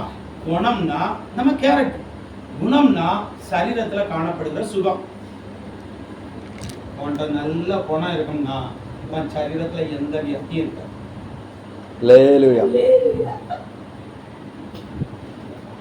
சிலருக்கு இருந்தா எழும்ப முடியும், நின்னா இருக்க முடியல, படுத்தா சிலது நடந்துகிட்டே இருக்கும், நிக்க தெரியும், சிலது நிக்க தெரியும், எடுத்து வைக்க தெரியும். அப்படிப்பட்ட உடம்பு. ஏன்? கேரக்டர் சரி கிடையாது. நீ போய் பாரு, இந்த ஆட்களுக்கு கேரக்டரை போய் பாரு. கள்ள நோடா இருப்பாங்க, பொல்லாத நோடா இருப்பாங்க. மகளே தெளிவா 130 வயசானாலும் என் வேலைய என் சரீரத்துக்கான காரியத்தை நான் தான் செய்யும். நீ ஆட்ட பாரு, மாட்ட பாரு. எந்த மாடாவது வந்து தூக்கி விடுதா? தூக்கி விடுதான்னு கேட்கிறேன். எந்த ஆடாவது அவன் படுத்து கிடக்கிறான் தூக்கி விடுதா? இந்த பயல்களுக்கு மாத்திரையா கடைசி வர மனைவி கூடைய நான் போறது வர மோள நீ போவாத மக்களே. எனக்குள்ள குணம் இருக்கும்னா என் சரத்துக்குள்ள குணம், அது சுகம், ஆரோக்கியம். எத்தனை பேருடைய சரீரத்துல நார்மல்னு சொல்லுங்க பாப்போம். சுகர் இல்லை, பிரஷர் இல்லை, அது இல்லை, இது சொல்ல முடியுமா? சொல்லணும். 30 வயசு ஆகலைங்க, பிரஷரு, குக்கரு. ஏன் அது சில தாய் தகப்பனுக்குள்ள இருந்து வரக்கூடிய பாவம், அதை ஒண்ணுமே சொல்ல முடியாது. ஆனா சிலதுக்கு தாய் தகப்பன் நல்லா இருக்கு, இதுகளுக்கு இல்லையே. ஏன்? குணம் இல்லைங்க. வீடுகளுக்குள்ள நல்ல குணமே நம்ம பேச்சுல நல்ல குணம் இருக்கணும், நம்ம பார்வையில நமக்கு நல்ல குணம் இருக்கணும், நம்ம செய்கையில நல்ல குணம் இருக்கணும். இந்த குணம் இருக்குன்னா நம்ம சரீரத்துல எந்த ஒரு வியாதியும் அண்ட போவது கிடையாது. இன்னைக்கும் என் கூட ஒரு பையன் வேலை செய்ய மாட்டான். 30 வயசு பையன் வேலை செஞ்சுக்கிட முடியாது. ஏன்? அதனால நான் நல்ல பெரிய குணவாசன்னு சொல்ல வரல, அப்படி இல்லை. முடிஞ்ச வரை அல்லேலூயா, அந்த முடிஞ்ச வரையத்தை ஆண்டவர் பார்க்கிறார், முடியாத வரைய பார்க்கிறார். கொஞ்சமாவது வீட்டுக்குள்ள முடிஞ்ச வரையில அம்மா அப்பாட்ட குணமா இருந்தாப்பா, தாத்தா பாட்டிட்ட இல்லைனாலும் பிரச்சனை இல்லை, மற்றவங்கிட்ட இல்லைனாலும் வீட்டுக்குள்ள நம்ம குணம். அதே நேரத்தில் கூடாரவாசியா இருக்கும். எங்க? வீட்டுக்குள்ள. அல்லேலூயா. எங்கேயுமே யாக்கோப பாரு, எப்ப பாரு அவன் அம்மைக்கு பின்னாடியே இருப்பான். உலகம் சொல்லும் பாரு, அம்மைக்கு பின்னா முந்தானே. உனக்கு என்னடி? நீங்க அம்மைக்கு முந்தானே தானே பிடிக்கிறேன், உனக்கு முந்தானே பிடிக்க வந்தானா? சொல்லி கேட்டிருக்கீங்களா? எப்ப பாரு அவன் பொட்டாட்டிய பின்னாடி, வேற யாருக்கு பின்னாடி. சில அம்மா மாதிரி சொல்லு, எப்ப யாருக்கு பின்னாடி சொல்லுவான். அவன் தான் கூடாரவாசி. இல்லையா? சொல்லுங்க. கொஞ்சம் வித்தியாசமா பேசணும். இப்படி ஒண்ணு இல்ல. நம்ம வாழ்க்கையில தேவ பிள்ளைகளை, என் தேவனாகிய கர்த்தர் என்னை வித்தியாசமான ஒரு ஆசீர்வாதத்துல என்னை அவர் மற்றவர்களை விட மாற்ற வேண்டுமானால் எனக்குள்ள இருக்க வேண்டியது குணம். அதே வேளையில எப்பவும் எங்க இருக்கணும்? அடகாத்துட்டு போ. யார் என்ன அவன் அடகாத்த கோழியா சொல்லிட்டு போட்டுமே. என்ன எல்லாம் பார்த்து சொல்லுவாங்க பாருங்க வெளிநாட்டுல. எல்லா வேலை முடிஞ்சோன்னு அங்க ஓடும், இங்க ஓடாம ஓடும். ஆனா வேலை முடிஞ்சு வந்த உடனே இந்த பைபிளை தான் திறந்துக்கிட்டு இருப்பேன். வேலை முடிஞ்சு வந்த உடனே இந்த பைபிளை தான் திறந்துக்கிட்டு இருப்பேன். எல்லாரும் சொல்லுவாங்க, அடகாத்த கோழி மாதிரி இருக்கிறியாட. எல்லாம் பெரியவங்க சொல்லுவாங்க. அப்படி இருந்ததுனாலதான் இன்னைக்கு 10 பேருக்கு பேசுவதற்கு ஆண்டவர் வச்சார். அல்லேலூயா, அல்லேலூயா, அல்லேலூயா, அல்லேலூயா. அதே நேரத்துல சிலருடைய குணத்தை பாருங்க. சிலருடைய குணம் எப்போ நான் இப்படித்தான் இந்த குணம் இருந்தாலும் ஆகவே, அது பொம்பளையா இருந்தாலும் சரிதான், இந்த ஆம்பளையா இருந்தாலும் சரிதான், நான் இப்படித்தான், என் குணம் இப்படித்தான், மாத்தவன் தொலைஞ்சி அவ்வளவுதான். இல்லாத வியாதியெல்லாம் நம்ம சரீரத்துக்குள்ள என்ன செய்யும்? வந்து குடிகொள்ளும். டாக்டர் விரட்டுனாலும் என்ன செய்யாது? போகாது. மறு மாத்திரைகள் குடிச்சு தள்ளுனாலும் என்ன செய்யாது? போகாது. ஏன்? நான் இப்படித்தான் இருப்பேன்னு அவன் சொல்றான். நீ இப்படித்தானே இருப்ப, நானும் அவங்கள இப்படித்தான். தும்முற, இருமுற. சில குணம் இப்படி மாற மாட்டேன், நான் இப்படிதான் இருப்பேன். சில பெண்ணுகளுக்கு பாத்தீங்களா முடியாது. வேணும்னா எடுத்த போய் சோறை போட்டு சாப்பிட்டு களி வச்சுட்டு தூங்கணும். அல்லேலூயா. எத்தனை வீடுகளை நடக்கு தெரியுமா? சரி போகட்டும். ஆண்டுடைய பிள்ளைகளை சில இந்த முன்னாடி ஒரு லாட்டு உண்டு. நீங்க எல்லாம் அந்த லாட்டில் ஆடிக்க மாட்டியா? உங்களுக்கு வேற ஒரு லாட்டு தெரியும்.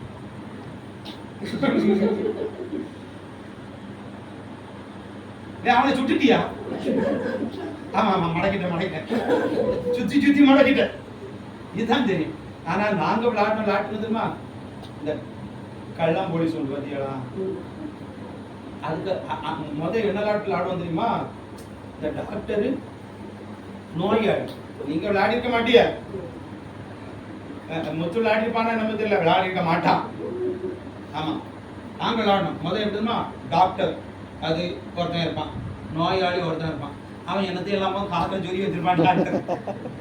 2-3 வக்க துண்டையெல்லாம் வச்சு அவன் என்ன செய்வான், நோயாளியா ஒருத்தன் வருவான். அவனுக்கு இதை பார்த்து அதை பார்த்து வாயை திறந்து பார்த்து இந்த விளையாட்டும் கொஞ்ச நேரத்துல என்ன செஞ்சிடும், சளிச்சுப்போம்.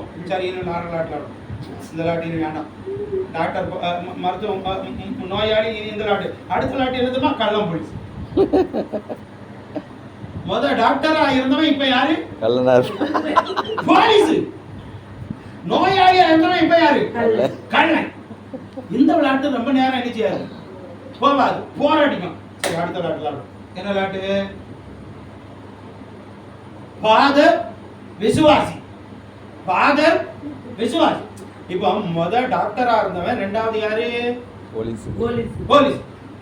நோயாளியா இருந்தவன், ரெண்டாவது யாரு, கள்ளன். இப்போ டாக்டரா இருந்தவன், போலீஸா இருந்தவன், ஃபாதரா இருக்கிறான். இவன் சொன்னான், டேய் நான் கள்ளன், நோயாளி கள்ளன். இந்த முறை நீ யாரு, விசுவாசி. நான் யாரு, ஃபாதர். ஏன்னா ஃபாதருக்கு முன்னாடி நோயாளி விசுவாசி என்ன செய்யணும், பாவ மன்னிப்பு. புரியுதா? ஃபாதர் இருப்பாரு, நான் இன்னைக்கு கோழி பிடிச்சேன், ஆமா போய் சொன்னேன், ஆமா அம்மாட்ட போய் சொன்னேன், அப்பாட்ட போய் சொன்னேன், எல்லாத்தையும் களவாண்டேன் அப்படின்னு சொல்லிட்டு பாவ மன்னிப்பு எடுக்கிறேன். இதுதான் யாருக்கு வேற, விசுவாசிக்கு வேற. அவன் சொன்னான் நடக்காது. நீ டாக்டரா இருந்த, அதுக்கு முன்னாடி யார் இருந்தா, போலீஸா இருந்த. இந்த முறை நான் தான் யாரு, நீ தான் என்கிட்ட என்ன வரணும், விசுவாசியா வரணும். சரிடா, நீ ஃபாதரா இரு. யாரு, இந்த டாக்டரா இருந்தவன், போலீஸா இருந்தவன், நீ ஃபாதரா இரு. இந்த முறை நான் யார் தெரியுமா, கடவுள்னா. நீ ஃபாதரா இருந்துட்டு போ, நான் யாரு, கடவுள். நீ ஃபாதர் தானே கேட்ட, அவச்சுவா, நான் யாரு, கடவுள். இப்ப ஃபாதர் யார்? ஏன் இத சொல்றேன்னா, குணத்தை பாத்தியா, நான் டாக்டரா தான் இருப்பேன், நான் போலீஸா தான் இருப்பேன், நான் கொஞ்சம் ஃபாதரா இருப்பேன், இல்லன்னா யாரா தான் இருப்பேன். இந்த குணம் அதுக்கு மேல போய் இப்படித்தான் இருப்பேன், இப்படித்தான் இருப்பேன், சபையில இப்படித்தான் இருப்பேன், வீட்டுக்குள்ள இப்படித்தான் இருப்பேன், நான் இப்படிதான். இப்படி சொன்னவன் யாருக்கும், இந்த நாட்டுல ஆனவன் யாருமா, வேற யாரும் இல்லைங்க, மாவீரன் நெப்போலியன். யாரு இவ்வளவு நேரம் சொன்னது, யார, மாவீரன் நெப்போலியன். அவன் முடிவு என்னாச்சு, பரிதாபம். நம்ம போனா இப்படித்தான்டா, நம்ம முடிவு பரிதாபம். இல்லையா? நம்ம குணம் நல்ல குணம்னா இந்த வாக்கு தத்தம் நமக்கு சொந்தமா. கையை தட்டி குத்துறமே.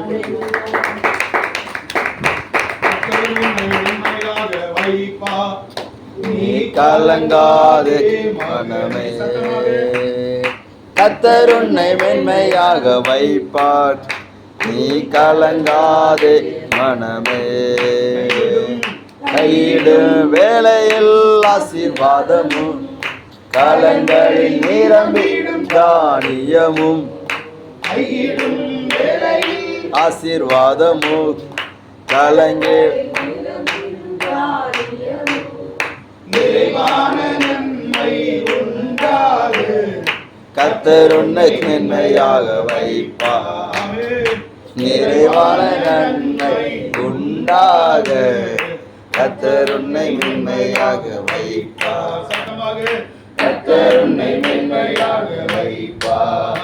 நீ கலங்காதே மகனே. நாலாவது பகுதிக்கு நேராக நம்ம போக போறோம். எத்தனை பகுதியை பார்த்தோம்? 1, 2 வசனத்துல காணப்படுகிற வாக்குத்தத்த வசனம், வார்த்தை என்ன? ஆசீர்வதிக்கும். இந்த ஆசீர்வதிக்கப்படும் என்ற வார்த்தையுடைய விசேஷம் என்ன என்பதை 2ஆம் பகுதியில பார்த்தோம். என்னது விசேஷம்? என்னது? யாக்கோபு திருவிவிலியத்துல இந்த வார்த்தை 8 முறை, பரிசுத்த வேதாகமத்துல 8 முறை, திருவிவிலியத்துல 1 முறை. ஏன்? பரிசுத்த வேதாகமத்துல முற்பிதாக்களுக்கும் திருவிவிலியத்துல யாக்கோபு. இதனுடைய வித்தியாசம் என்ன? ஏன்னா பரிசுத்த வேதாகமத்துல காட்டுகிற முற்பிதாக்களுக்கு இந்த யாக்கோபை விட 1 குறைவு. அந்த ஒன்றும் மிக மிக பெரியது. நீங்க ஆபிரகாமை எடுத்துக்கிட்டா, ஆண்டவர் நான் உன்னை பெருமைப்படுத்துவேன், அப்படி படுத்துவேன், இப்படி படுத்துவேன்னு சொல்றாரு. ஆனா அதுக்கு இந்த வார்த்தை இணை ஆவது இல்லை. நான் விளக்குறேன் பாருங்க. என்னது? சரி, மூன்றாம் பகுதியை பார்த்தோம். என்ன பகுதி? என்னது? இந்த விசேஷித்த ஆசீர்வாதத்தை இந்த கள்ளம் பெற்றிருக்கான. நான் ஒண்ணுதான் சொன்னேன், ரெண்டாவது சொல்லல. பாத்தீங்களா, ஒரு வருஷம் தானே சொன்னேன். நேரம் போனதுனால எனக்கே இதாகி போச்சு. பத்தியாடா, மணி 1 ஆயிட்டுனோட நான் அடுத்த பகுதிக்கு போறேன். ஒண்ணுதான் சொன்னேன். எது? யாக்கோபு எப்படிப்பட்டவங்கிறத ஆண்டவர் பார்த்தார். ஒண்ணு, குணசாலி, கூட. ரெண்டாவது, இந்த 28ஆம் அதிகாரத்துல முக்கியமான இடமா 28ஆம் அதிகாரத்துல 7ஆம் வசனத்தை வாசிங்க. யாக்கோபு தன் தகப்பனுக்கும் தன் தாய்க்கும் கீழ்ப்படிந்து. போதுப்பா போதுப்பா போ. யாக்கோபு தன் தகப்பனுக்கும் தன் தாய். ஏப்பா, நம்ம வீட்டு பிள்ளைங்க அம்மாவை மாத்திரம் தான் பிடிக்கும். பார்த்திருக்கீங்களா? அம்மா என்ன சொல்லுதோ அதை கேட்கும், கீழ்ப்படியும். சிலது அப்பா சொல்றது கேட்கும். ஆனா யாக்கோபு 2 பேருக்குமே கீழ்ப்படுகிறான். கையை தட்ட முடியாது இல்லையா? நான் பெற்ற பிள்ளை எனக்கும் கீழ்ப்படியணும், என் மனைவிக்கு என்ன செய்யணும்? கீழ்ப்படியணும் எல்லா விஷயத்திலும். அல்லேலூயா சொல்லுங்க. யாக்கோபை ஏதாவது ஒரு இடத்துல அம்மாவுக்கு கீழ்ப்படியல, அப்பாவுக்கு கீழ்ப்படியல எவனாவது சொல்ல முடியுமா? நமக்கு தெரிஞ்சதெல்லாம் அவன் கள்ளன். அவன் நல்ல விஷயம் நமக்கு தெரியல இல்லையா? நம்ம பிள்ளைகளுக்கு தெரியுமா? பிள்ளைகிட்ட கேட்டா அவன் கள்ளன் தான் சொல்லுவான். ஆனா பிள்ளைகளுக்கு யாருக்காவது அவன் 2 பேருக்கு கீழ்ப்படிஞ்சான்னு எவனாவது சொல்லுவானா? சொல்லுவானா? சொல்ல மாட்டான். தூக்கம் வருதா? தூக்கம் வருதா? நம்ம ஒவ்வொருவரும் எப்படி இருக்கிறோமா? 2 பேருக்குமே என்ன செய்யணும்? எல்லா காரியம். இப்ப விளக்கம் கொஞ்சம் நான் அதை விளக்குறேன் பாருங்க. ஏங்க, இந்த யாக்கோபு கீழ்ப்படிஞ்ச மாதிரி இந்த பையன் கீழ்ப்படிய மாட்டான். புரியுதா? யாக்கோபு கீழ்ப்படிஞ்ச மாதிரி உங்க 2 பையனும் கீழ்ப்படிய மாட்டான். புரியுதா? அவனை மாத்திரம் சொன்னேன், உங்க பிள்ளைகள் மாத்திரம் இல்ல, என் பிள்ளைங்க கீழ்ப்படியாது. ஆதாரத்தை சொல்லு. அம்மா கூப்பிடுறா, மோனே யாக்கோபு என் செல்ல மோனை ஓடியால ஓடியால. நான் சொல்றதை கேடல, பாரு பாரு விஷயம் தெரியுமா? அப்பா அண்ணனை பார்த்து எப்படி சொல்லியிருக்கிறார் பார்த்துக்கோ. அண்ணனை பார்த்து எப்படி சொல்ல, வேட்டையை பிடிச்சிட்டு வா, வந்து எனக்கு சோற போடு, ஆக்கி போடு, நான் உன்னை என்ன செய்ய போறேன்? ஆசீர்வதிக்க போறேன். ஆசீர்வாதம்டா ரொம்ப முக்கியம்டா, இதை விட்டுறாதடா, நான் சொல்றது மாதிரி செய்யடா அப்படி. அப்ப அவன் சொல்றான், எம்மா எம்மா தாய், அப்பாவுக்கு கண்ணு தெரியல, ஆனா தடையும் பார்க்க. நான் ஏசா இல்ல யாக்கோபுன்னு தெரிஞ்சா என் நிலைமை என்ன ஆகும்? நான் இப்படியாவது இருந்துட்டு போறேன். சாபம் வாங்காம இருந்தா சரி. இப்படித்தான் நானும் சொல்லுவேன், இவனும் சொல்லுவான், இவனும் சொல்லுவான், அவனும் சொல்லுவான். ஏன்னா நீங்க இப்படி ஒரு தந்திரத்தை பண்ணுனீங்கன்னு வச்சிருக்கீங்க. இளையப்பா நான் கூப்பிட்டுக்கிட்டு, மக்களை நீ தான் எனக்கு செல்ல பையன், உங்க அப்பாவுக்கு கண்ணு தெரியல, அவன் ஆவாது பார்த்துக்கோ. அவன் வேட்டக்காரன், அவன் மனம் செஞ்சாரு, அவன் ஆவாது. நீ அவனுக்கு ஆசீர்வாதத்தை கட்டி பாருங்க. அவன் நல்ல பையனா நினைக்குவான். ஏம்மா, நம்ம அப்பா 2 வார்த்தை கூட மண்டை பேசினது கிடையாது. புரியுதா? நீதான் 16 பார்த்து வச்சுக்கிட்ட. அப்பேற்பட்ட நல்ல ஒரு அப்பா என்ன பார்த்து ஏதாவது ஒரு வார்த்தை சொன்னா அது பழிச்சிருமா? நான் இந்த இதுக்கு வரவே மாட்டேன், என்ன விட்டு. அவனே அந்த ஆசீர்வாதம். ஏன்னா அப்பா சபிச்சுட்டான்னா தொலைச்சு இப்படிதானே சொல்லுவான். அவன் சொல்லிட்டான், எடுத்து சொல்றான், ஏமா இப்படி டேய் எல்லா சாபமும் என் மேல உன் மேல வந்து போட்டுமே, நீ செத்து போவ, அடுத்தது எனக்கு தானே வரணும். ஆண்டவர் சொல்லிடுறாரு இல்லையா? அவன் செஞ்சதும் தலைமுறை வர முடியாது, வாய்ப்பே கிடையாது. இப்படித்தான் சொல்றான். ஆனா அவன் என்ன செய்தான்? சரிம்மா, கால் எப்படி நடுங்கிருக்குன்னு நினைச்சு பாருங்க, யோசிச்சு பாருங்க.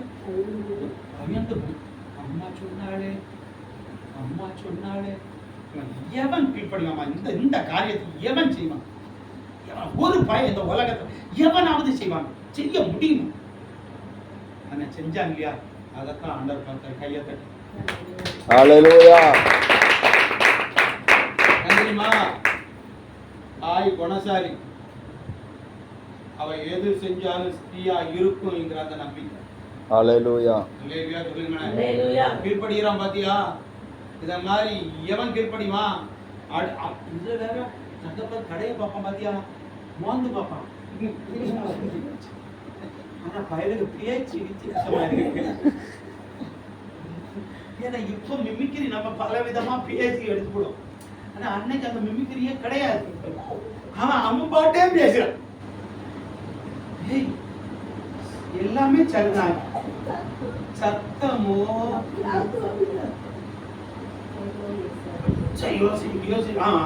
கொஞ்சம் யோசிச்சு பாருங்க. இத கேட்க ஜெபத்துல இவன் எப்படி ஆடி இருப்பான். இப்படி பாரு, அடுத்த வார்த்தை மன பக்கத்துல வா அப்படி ஏதாவது உன்னை கண்டுபிடிச்சாலும் தொலைஞ்சாதோட. அம்மா சொன்னான்னு பணம் பற்றியா இதைத்தான் ஆண்டவர் பார்த்து, எந்த பிள்ளைகள் என் அம்மா எனக்கு சொல்றது நல்லதுக்குத்தான் எடுக்கிறாங்களோ அந்த பிள்ளைகளை ஆண்டவர். இரண்டாவது, இது ஒரு மிகப்பெரிய கஷ்டமான. இரண்டாவது, தகப்பனுக்கு நினைச்சான் கேள்விப்படியா. தகப்பன் என்ன சொன்னான்? நீங்க அதை வாசிச்சாச்சுன்னா அவன் சொன்னான், மகளே நேரப்பா எங்கப்பா அங்கப்பா உன் மாமன் வீட்டுக்கு போவான், உன் அம்மாவோட அண்ணன் அங்கே இருக்கான், அங்கப்பா அங்க போய் ஒரு பொண்ணை எடுத்துக்கோ. நீங்க என்ன சொல்லுவீங்க? இந்த பையனா என்ன சொல்லுவான்? ஆமா, என் தாத்தா உமக்கு எப்படி கல்யாணம் எடுத்தாரு? உங்களை தான் அனுப்பி விட்டாரா? கேட்போமா கேட்க மாட்டோமா? சிந்திக்கலாம் இல்லையா?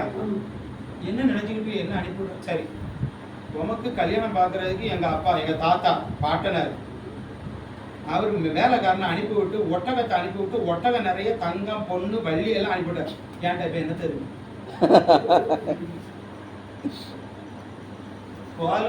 போன்னு சொல்றாரு, ஏதாவது தந்தா விடுறாரு. சும்மா போ, அங்க போய் என்னச்சு நல்லா புரிஞ்சுடுங்க. இன்னைக்கே படிச்சவனுக்கு என்ன கிடையாது, ஒண்ணு சம்பாதிக்க கூடியவனுக்கு என்ன கிடையாது. நல்ல நேரம் 10 வருஷத்துக்கு முன்னாடி கட்டிட்டு 10-15 வருஷத்துக்கு முன்னாடி பிறந்ததுனால தப்பிக்கிட்டோம் நம்ம. இப்ப இந்த நேரத்துல நமக்கு 30 வயசுனா நமக்கு 40. இதுதான் உண்மை. புரியுதா? இன்னைக்கு நடக்கிற சம்பவம் வாய்ப்பே கிடையாது. பொண்ணு தெரியுமா? எனக்கு பொண்ணு பார்க்க போற இடத்துல என்ன ஆயிடுச்சுன்னா, எனக்கு ஏதாவது குறை இருக்கா? இப்பதான் கண்ணாடி போடுறேன். கண்ணாடி போடலனாலும் எனக்கு பார்வை தெரியும், எழுத்து தான் தெரியும். அப்பவே தாத்தா தான் இது அப்பவுமே நம்ம பின்ன வேஷம் போடுறது கிடையாது இல்லையா? எதுக்குமே வேஷம் போடுறோம். பஸ் கார்ல போயிட்டு இருக்கிறோங்க, பிளஸர்ல ராமபுரத்துல இருந்து எங்க போயிட்டு இருக்கிறோம்? பாரடபுரமும் கலெக்டர் இது பார்ப்பனை கிட்ட போயிட்டு இருக்கிறோம். பொண்ணு பார்க்க வர சொல்லி இருக்கு.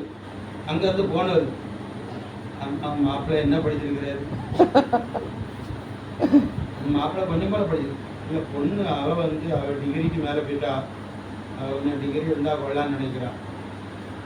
என்னது டிகிரி இருந்தா கொள்ளான்னு? இது காருக்குள்ள பேச்சு நடக்குது.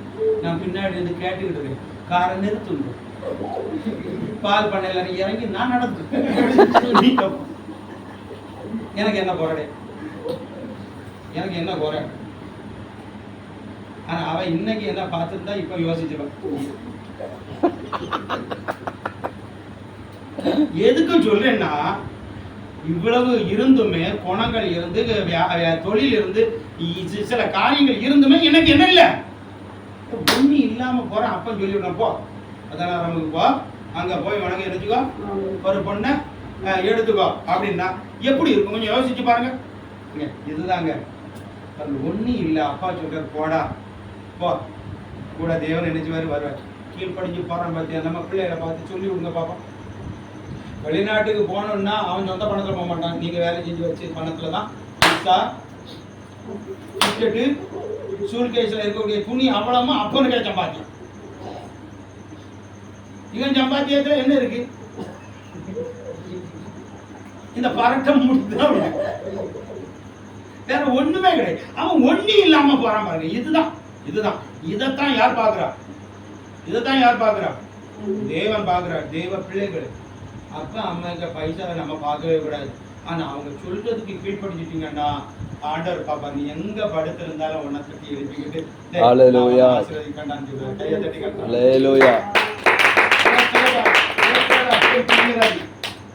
தராரு. அல்லேலூயா. அல்லேலூயா. என்னுடைய வாழ்க்கையில எங்க அம்மா அப்பாவுடைய வார்த்தையை விட ஊழியக்காருடைய வார்த்தையை அதிகமா கேட்குது. அதனாலதான் இன்னைக்கு ஆசீர்வாதமா இருக்காங்க.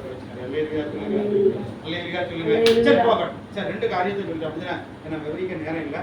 இப்ப நம்ம என்ன பார்க்க போறோம்னா மேற்க தெற்க மேற்க கிழக்க வடக்க தெற்க நீ என்ன செய்வ? பரம்புவாய்.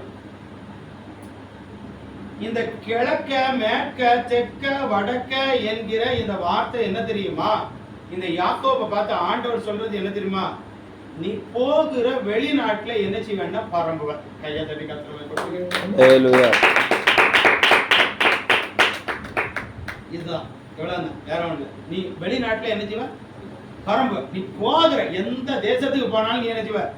பரம்புவ. அவ்வளவுதான். நம்ம ஊர்ல இருந்து ஒருத்தன் அடுத்த தேசத்துக்கு போனா பரம்ப முடியுமா? முடியாது. ஆனா யாக்கோபு பரம்புக்கு ஆண்டவருக்கு அவன் போன தேசங்கள் எல்லாம் எப்படி எல்லாம் பரம்பு என்றால் அதாவது படர்வு, விரிவு, விருத்தி, பெருக்கம், பலுக்கம். இப்ப இந்த யாக்கோபை பார்த்து ஆண்டவர் சொல்ற இதுதான் இதனுடைய விசேஷம். என்ன தெரியுமா? அப்பாவுக்கு இல்லாத ஒரு ஆசீர்வாதம், தாத்தாவுக்கு இல்லாத ஒரு ஆசீர்வாதம் யாருக்கு? இந்த யாக்கோபுக்கு. என்ன ஆசீர்வாதம்? நீ போகிற வெளிநாட்டுல என்ன செய்வ? பரம்புவாய். இப்ப இவர் எங்க போகிறார் தெரியுமா? பதான் ஆராமுக்கு போகிறார். பதாம் ஆராம்னா எங்க? அது வெளிநாடு. எந்த நாடு? வெளிநாடுனா எந்த நாடு தெரியுமா? மெசொப்பொத்தாமியா. மெசொப்பொத்தாமியானா இன்னைக்கு இருக்கக்கூடிய ஈரான், ஈராக், இஸ்ரவேலில் இருந்து இவன் எங்க போகிறான்? வெளிநாட்டுக்கு போகிறான். அதாவது இவன் கானானை விட்டு இவன் பதான் ஆராம், அதாவது அந்த மெசொப்பொத்தாமியாவில இருக்கக்கூடிய ஒரு மாவட்டத்துக்கு இவன் போகிறான். அங்க போகக்கூடிய நேரத்துல இவன் எப்படி போறான்? வெறும் கையோட போகிறான். அப்படிதானே? வெறும் கையோட போன உடனே அங்க யார் பாக்குறா? இந்த மாமன் பாக்குறான். மாமன் பார்த்து என்ன செய்யறான்னா இவன் என்ன செய்யறான்? சேர்த்து கொள்றான். அப்படிதானே? இந்த மாமனுக்கு போனாமே என்ன தெரியுமா? நல்லா புரியுது. இந்த மாமனுக்கு போனா என்ன தெரியுமா? இருந்தாதான் சேர்த்துக்கொள்ளும். புரியுதா? ஏன்னா அக்கா தங்கச்சியை கூப்பிட்டு போறதுக்கு யார் வரா? எலேசர் வரான்.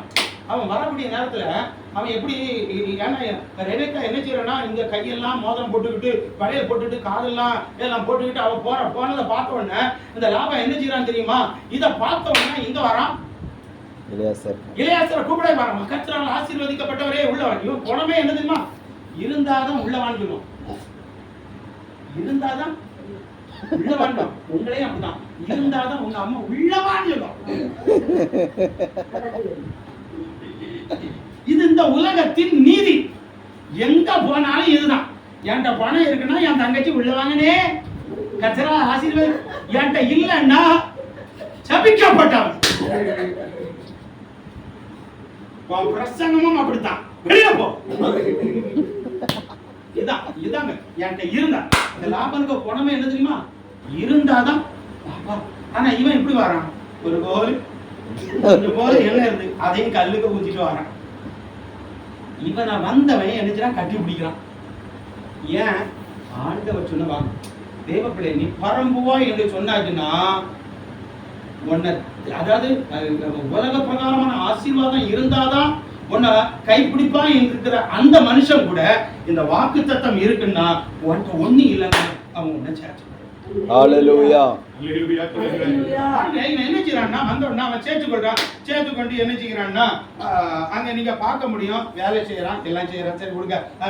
இப்போ வெளிநாட்டுல போய் இவன் என்ன செய்யறான்? ஒரு வேலைக்காரனா போய் எஜமானம் ஆகிட்டான். அதான் விஷயம். ஹல்லேலூயா. வெறுங்கையா போனவன் ஆடு மாடு யாராலும் பெருகிட்டு கையை தட்டி காட்டுறான். ஹல்லேலூயா. ஏன்னா நீ போற மேற்க, நீ போற கிழக்க, நீ போற வடக்க, நீ போற தெற்க, நீதான் பரம்ப. இன்றைக்கு சொல்றேன், இந்த 2025ஆம் ஆண்டுல ஆண்டவர் உங்களோடு இந்த வார்த்தையை பேசுகிறார் என்றால் நீங்க போகிற இடங்களில் எல்லாம் என் தேவனாகிய கர்த்தர் உங்களை என்ன செய்வார்னா பரம்ப பண்ணுவார். பண்ணுவார், பண்ணுவார், பெருக்கத்தை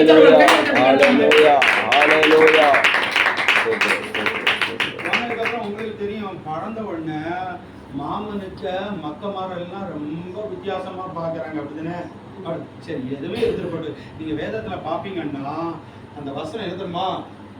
அந்த புருஷனோ, எந்த புருஷன்? வெறும் கையோடு வந்த யாக்கோபு. எந்த புருஷன்? ஒரு கோலோடு வந்த அந்த புருஷன். இன்னைக்கு சொல்றேன், உங்க வாழ்க்கையில் வெறும் கை ஒண்ணுமே இல்லாம இருக்கிறியா, அந்த புருஷனோ என்று சொல்லி யாக்கோபை சொன்னது பாரு. என் தேவனாகிய கர்த்தர் உங்களையும் பார்த்து இந்த உலகம் சொல்லக்கூடிய அளவுக்கு இந்த உலகத்துல ஏராளமான ஆசீர்வாதங்கள் தேவன் தந்து உங்களை பெருக்கத்தை கட்டார். ஹalleluya, ஹalleluya. சுருக்கமாக சொல்றேன், முடிக்க போறேன். இந்த ரெண்டு காரியத்தை சொல்லி, வெளிநாட்டுல பதான் ஆறாம்ல இவன் போய் பலுக்கம் பெருக்கம் எதுல தெரியுமா? உலக பிரகாரமான ஆசீர்வாதம். எதுல? அதுதான் ஆடு, மாடு, ஒட்டகம், கழுத, வேலைக்காரன், கலகு. இது உலக பிரகாரமான ஆசீர்வாதத்துல இவர் என்ன செய்தாரு? இந்த ஈசாக்குக்கு இந்த ஆசீர்வாதம் உண்டா? பிறந்த இடத்துல இல்ல. தகப்பனாருக்கு கொண்டு வந்தாரு, புரியுதா? மரச்சமயத்திலே கொஞ்சம் கொண்டு வந்துதான். ஆனா ஒண்ணுமே கொண்டு போகாம வெளிநாட்டுல பரம்பின ஒரு மரம் சொன்னா அது இந்த யாக்கோபு மாத்திரம். அல்லேலூயா, அல்லேலூயா.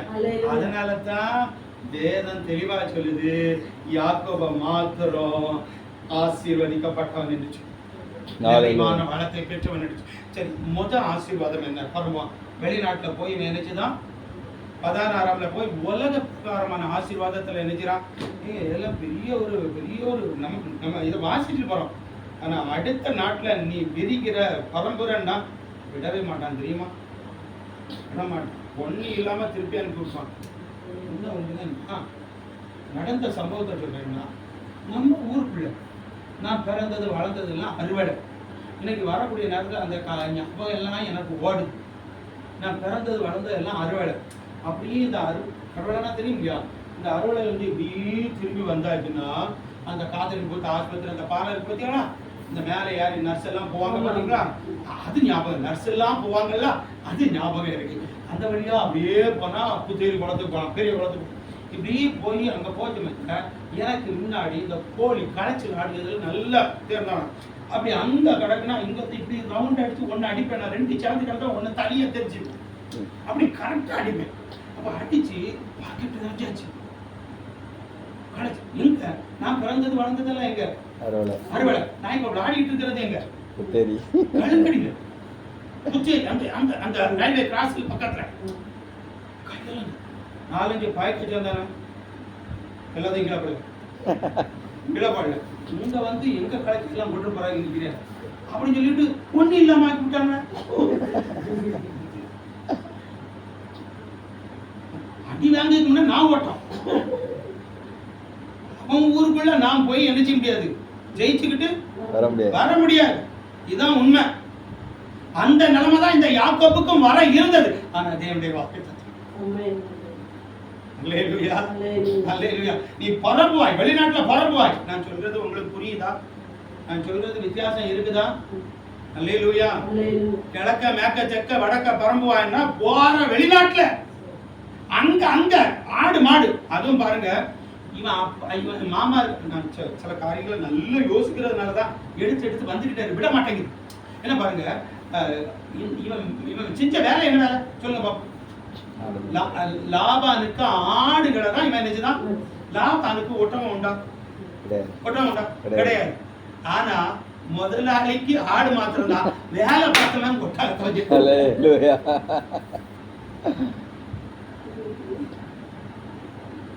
ஆட மேய்ச்ச ஒரு வேலைக்காரன். அவன் ஒட்டகத்தை வச்சுக்கிட்டு இருந்துச்சுதான் வேலைக்காரங்களை வச்சு மேய்ச்சிக்கிட்டு இருக்கான். கொஞ்சம் யோசிச்சு பாருங்க, இது யாரால முடியும்? தேவனால் மாத்திரமே முடியும், நம்மால முடியும். தேவ வாக்கு தத்தம் இருந்துன்னா நிச்சயமாக எங்க போனாலும் நம்ம பரம முடியும். கையை கட்டிக்கலாம். அப்ப உலக பிரகாரமான ஆசீர்வாதத்துல பதாமில் பெருட்டா 2வது. இப்ப இங்க இருந்து எங்க வர்றான்? உலக பிரகாரமான ஆசீர்வாதத்தோட எங்க வர்றான்? கானானுக்குள்ள வந்து முடிஞ்சதுக்கு அப்புறம் எங்க போறான் தெரியுமா? மகன் சொல்லி விடுறான், எப்பா எல்லாத்தையும் கூட்டிட்டு எங்க வாங்க? எங்க வாங்க? எகிப்து வாங்க. இப்ப தான் பிள்ளைகள் மருமக்க வேற பிள்ளைங்க 70 டிக்கெட்டை கூட்டிட்டு எங்க போறான்? அடுத்த வெளிநாட்டுக்கு போறான். நீர் போயிரா சொந்த மகனே விட்டுருக்க மாட்டாங்க. அண்ணன் நீங்க இல்லை, நான் வேணா போயிட்டு வரேன். என்னதான் அவன் என்ன செய்திருக்கான் போட்டிருக்கான், நான் மாத்திரம் போயிட்டு வரேன், நீங்க எல்லாரும் இங்க இருங்க, அவன் நான் செத்த அண்ணன் என்ன வந்து கூட்டிக்கிட்டு தப்பாங்க. அப்படிதான் இங்க உள்ள மக்கள் சொல்ல. அப்படிதான் இவன் என்னதான் டே நம்ம என் பையன் கூட்டுறேன் எல்லாம் போண்டா சொல்லிட்டு எல்லாரும் சேர்ந்து போயிட்டான். நடந்தது என்ன வாசிக்கிறீங்களா? யாக்கோபு எழுதின யாத்ராகமத்தின் புத்தகத்தை எடுத்துக்கொள்ளுங்க. அதுல 1ஆம் அதிகாரம் 6, 7, 9. இஸ்ரவேல் புத்திரர் மிகுதியும் பழுகி ஒன்னே எழுதினேன். ஆமா, ஏராளமாய் பெருகி பலத்திருந்தார்கள். தேசம் அவர்களால் நிறைந்தது.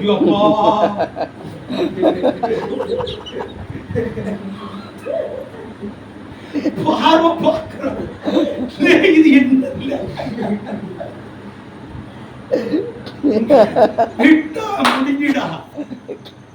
அவன் நினைக்கிறான், எல்லாம் சேர்ந்து மத்தவனோட சேர்ந்தா நம்ம க்ளோஸ். நடக்குமா?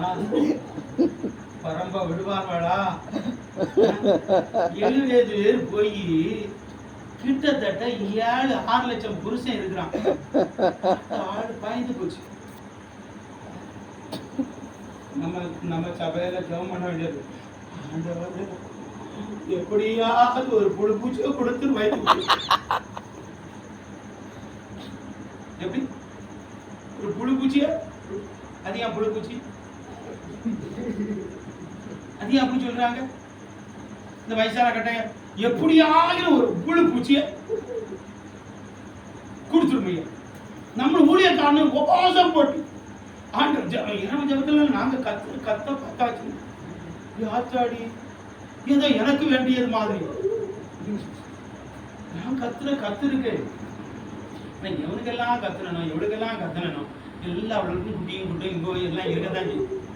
நன்றி கேட்டா ஏதோ ஒரு சிலதான் இருக்கு.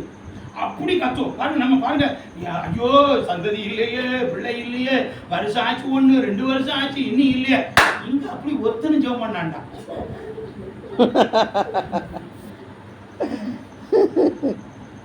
ஜெபமே பண்ணாங்க. கல்யாணம் முடிஞ்சாச்சா தொட்டில் கட்டி வேண்டிய அல்லேலூயா சொல்லுங்க. எகிப்து தேசத்துல தேசம் அவர்களால் நிறைந்தது என்று சொல்லி வசனம் கேட்க கொஞ்சம் ஒரு மாதிரி இருக்கும். இதெல்லாம் 10 வருஷம் 20 வருஷத்துக்கு முன்னாடி எல்லாம் இதெல்லாம் அப்படி இல்லைன்னாலே இவங்களுக்கு ஒன்றும் இல்லைன்னு சொல்லுவாங்க. இப்பதான் அதெல்லாம் விட்டுட்டாங்க. எத்தனை பிள்ளைங்க? 2, வேற ஒன்றும் இல்லையோ. அவன் 10 பிள்ளை இருந்தா தான் அவன் யாரு ஆம்பளை. அன்னைக்கு எங்க அம்மாவுக்கு கூட பிறந்தது 9ஆம், எங்க அம்மாவுக்கு எத்தனை பிறந்தது 5ஆம், 6ஆவது வேண்டான்னு விட்டுட்டு வந்தாங்க. புரியுதா? அப்படித்தான் இருந்துச்சு. அப்படி அந்த மாதிரி இருந்துச்சு. இன்னைக்கு அப்படி கிடையாது. ஆனா இன்னைக்கு நம்ம ஜெபம் பண்ண வேண்டியது. இன்னைக்கு ஆட்டத்துல கருத்தறி அந்த மாதிரி என்னெல்லாமோ கொண்டு வந்துட்டாங்க. ஏன்னா ஒன்னும் இல்ல உடம்புக்குள்ள தின்றது கிடையாது இல்லையா? இதான் கொஞ்சம் எழுப்பி ஓடணும், சாடணும். இந்த குடத்தை எடுத்து அந்த பைப்பில் போய் எடுத்துட்டு வரணும். அந்த பைப்பில் தண்ணி இல்லைன்னா அந்த பைப்புக்கு போகணும். பிள்ளைகள் அப்படி இருந்தாலும் உடம்பு எப்படி இருக்கும்? ஆரோக்கியமா இருக்கும். சரி போகட்டும். அப்போ இவங்க தேசம் யாரால் நிரம்பிட்டு? இஸ்ரவேல் புத்திரரால். நான் இப்ப எனக்கு இதுல இருந்து என் சிந்தனை என்ன நிறைந்தது? ஏமா உங்க வீட்டுல என்னத்தை நிறைந்திருக்குன்னு கேட்டேன். உங்க வீட்டுல என்ன நிறைந்திருக்குது? சில வீடுகள்ல விருந்தாளிகள் நிறைந்து இருக்கிறார். ஒவ்வொரு வாரமும் எங்க இருந்துதான் வரணும் தெரியாது. சபைக்கு வருமா அது இருக்குல்ல, விருந்தாளிகள் வீட்டில் நிறைந்து. அதனால என்னது? செலவு. செலவு. வீட்டுல என்ன நிறைந்து இருக்குது? பாவம் நிரம்பி இருக்குது. உனக்கு அழிவுதான். வீட்டுல என்ன நிறைய கழகம். எப்ப பாரு சண்டையும் பிடியும் கழகம். அதனால என்னது? சேதம் தானே. என்னது வீட்டுல நிறைந்திருக்கணும்? நம்ம வீட்டுல பரிமள தைலம் நிரம்பி இருக்கணும். வாசன் அல்லேலூயா சொல்லுங்க. நம்ம வீட்டுல எது நிறைந்திருக்கணும்? துதி நிறைந்திருக்கணும். துதி நிறைந்திருந்தா என்ன இருக்கும்? ஆசீர்வாதம் இருக்குமே. இப்ப இவ்வளவு நேரம் பேசிட்டு இருக்கேன், அல்லேலூயா சொன்னா தானே வருது. அல்லேலூயா. ஆனா இன்னொன்னு வாயில வந்துகிட்டே இருக்கும். மணி முடிஞ்சிச்சு, மணி முடிஞ்சிச்சு, மணி நேரம் முடிஞ்சிச்சு, மணி 1:30 ஆக போகுது. இதுதான் வாயெல்லாம் இதுதானே வருது. என்னத்த வரும்? என்ன ஆசீர்வாதம் வரும்? எது நிறையும்? தேவ சமூகத்துல துதி நிறைந்து கொண்டே இருந்தா உன் வீட்டுக்குள்ள ஆசீர்வாதம் நிரம்பிக்கிட்டே இருக்குது. அல்லேலூயா. அல்லேலூயா சொல்லுங்க. அல்லேலூயா சொல்லுங்க. சத்தமாதான் வர அல்லேலூயா சொல்லுங்க. இந்த தேசம் அவர்களால் நிறைந்ததையா. இன்னைக்கு சொல்றேன், நம்ம இடத்துல இவர்களால் நிரம்ப வேண்டும். ஆமென். ஜனங்களால் நிரம்ப வேண்டும். ஆமென். இந்த வருஷத்துல அப்படி ஒரு ஆசீர்வாதம் நமக்கு வேண்டும். கையை தட்டி கர்த்தரை மகிமைப்படுத்துங்க. கானானுக்குள்ளேயே நிறைந்தது எகிப்துல, வெளிநாட்டுலங்க, எகிப்துக்குள்ளங்க. சிலவங்க சொல்றாங்க முடியுமா? முடியாது. நடக்கவே நடக்காது. ஏன் நடக்காது? தேவ வாக்குத்தத்தம் நமக்குள்ள இருக்கும்னா கட்டாயமாக நிரம்பும். அல்லேலூயா. அல்லேலூயா காண்பது. அல்லேலூயா. நிரம்புனா இங்க நிரம்புனா எனக்கு எங்க நிரம்புன்னு கேக்குறீங்களா? இங்க நிரம்புனா நம்ம வீடு நிரம்புனதுதான். ஆமென். அல்லேலூயா சொல்லுங்க. அல்லேலூயா. ஆமாதான் சொல்லுங்க. அல்லேலூயா. ஆயதான் சொல்லுங்க. அல்லேலூயா. நினைப்பதற்கும் நாம் ஜெபிப்பதற்கும் அதிகமாய் செய்திடுவார். நினைப்பதற்கு நாம் ஜெபிப்பதற்கு அதிகமாய் செய்திடுவார். கலிகூறுவோம், கர்த்தர் சொன்ன வாக்கு தத்தம் சொல்லி மகிழ்வோம்.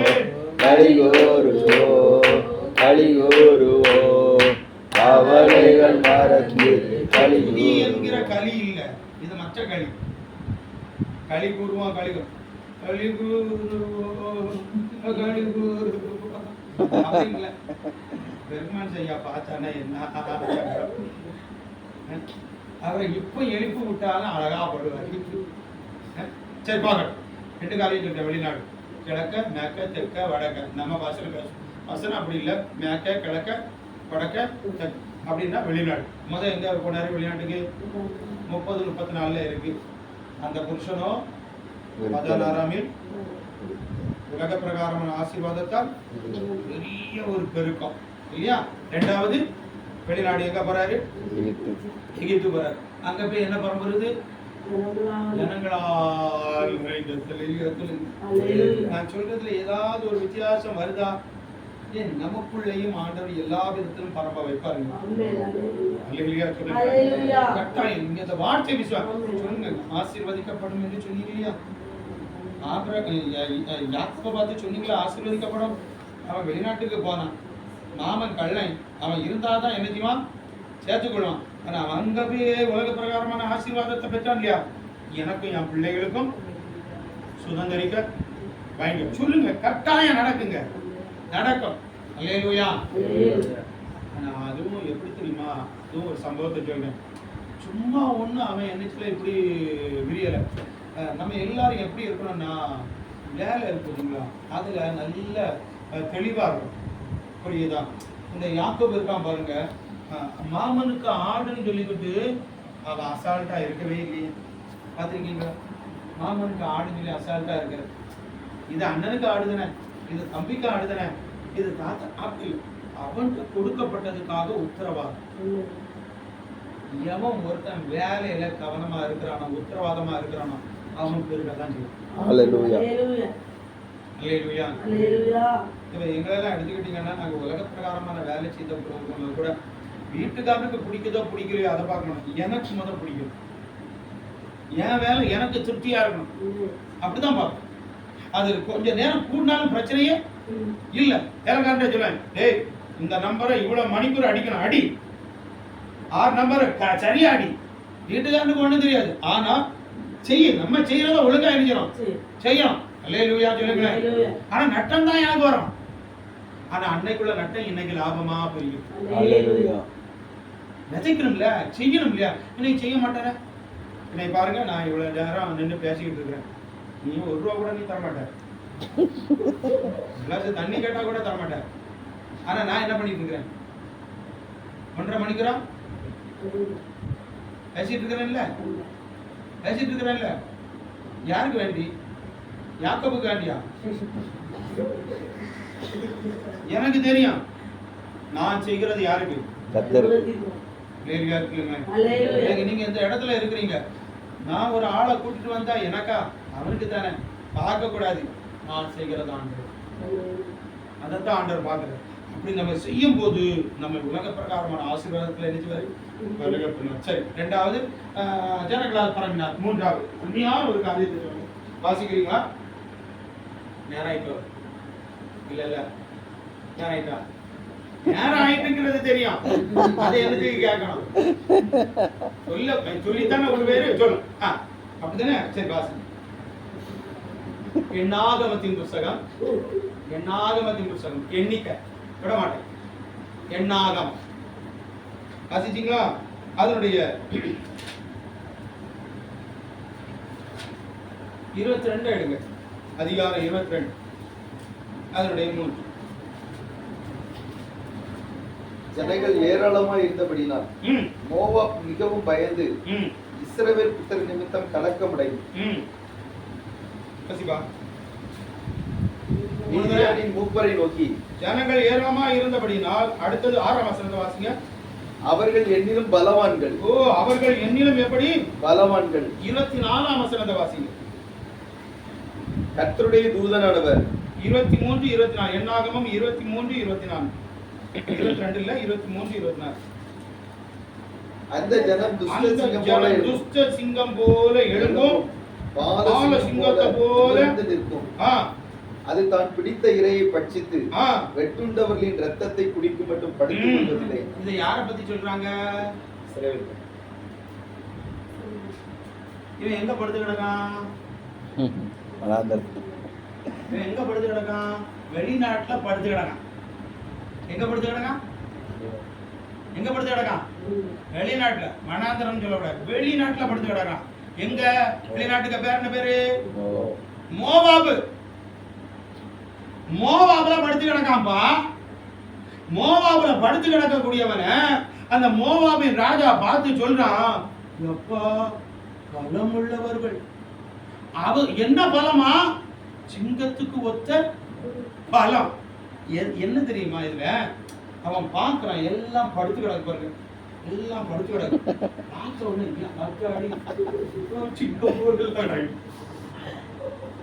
அவன் கண்ணுக்கு எப்படி தெரியும்?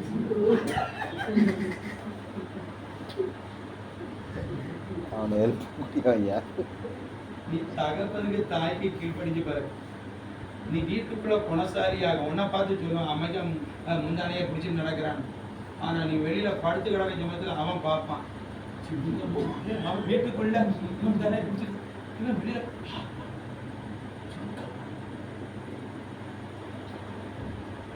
நம்மளை பார்த்து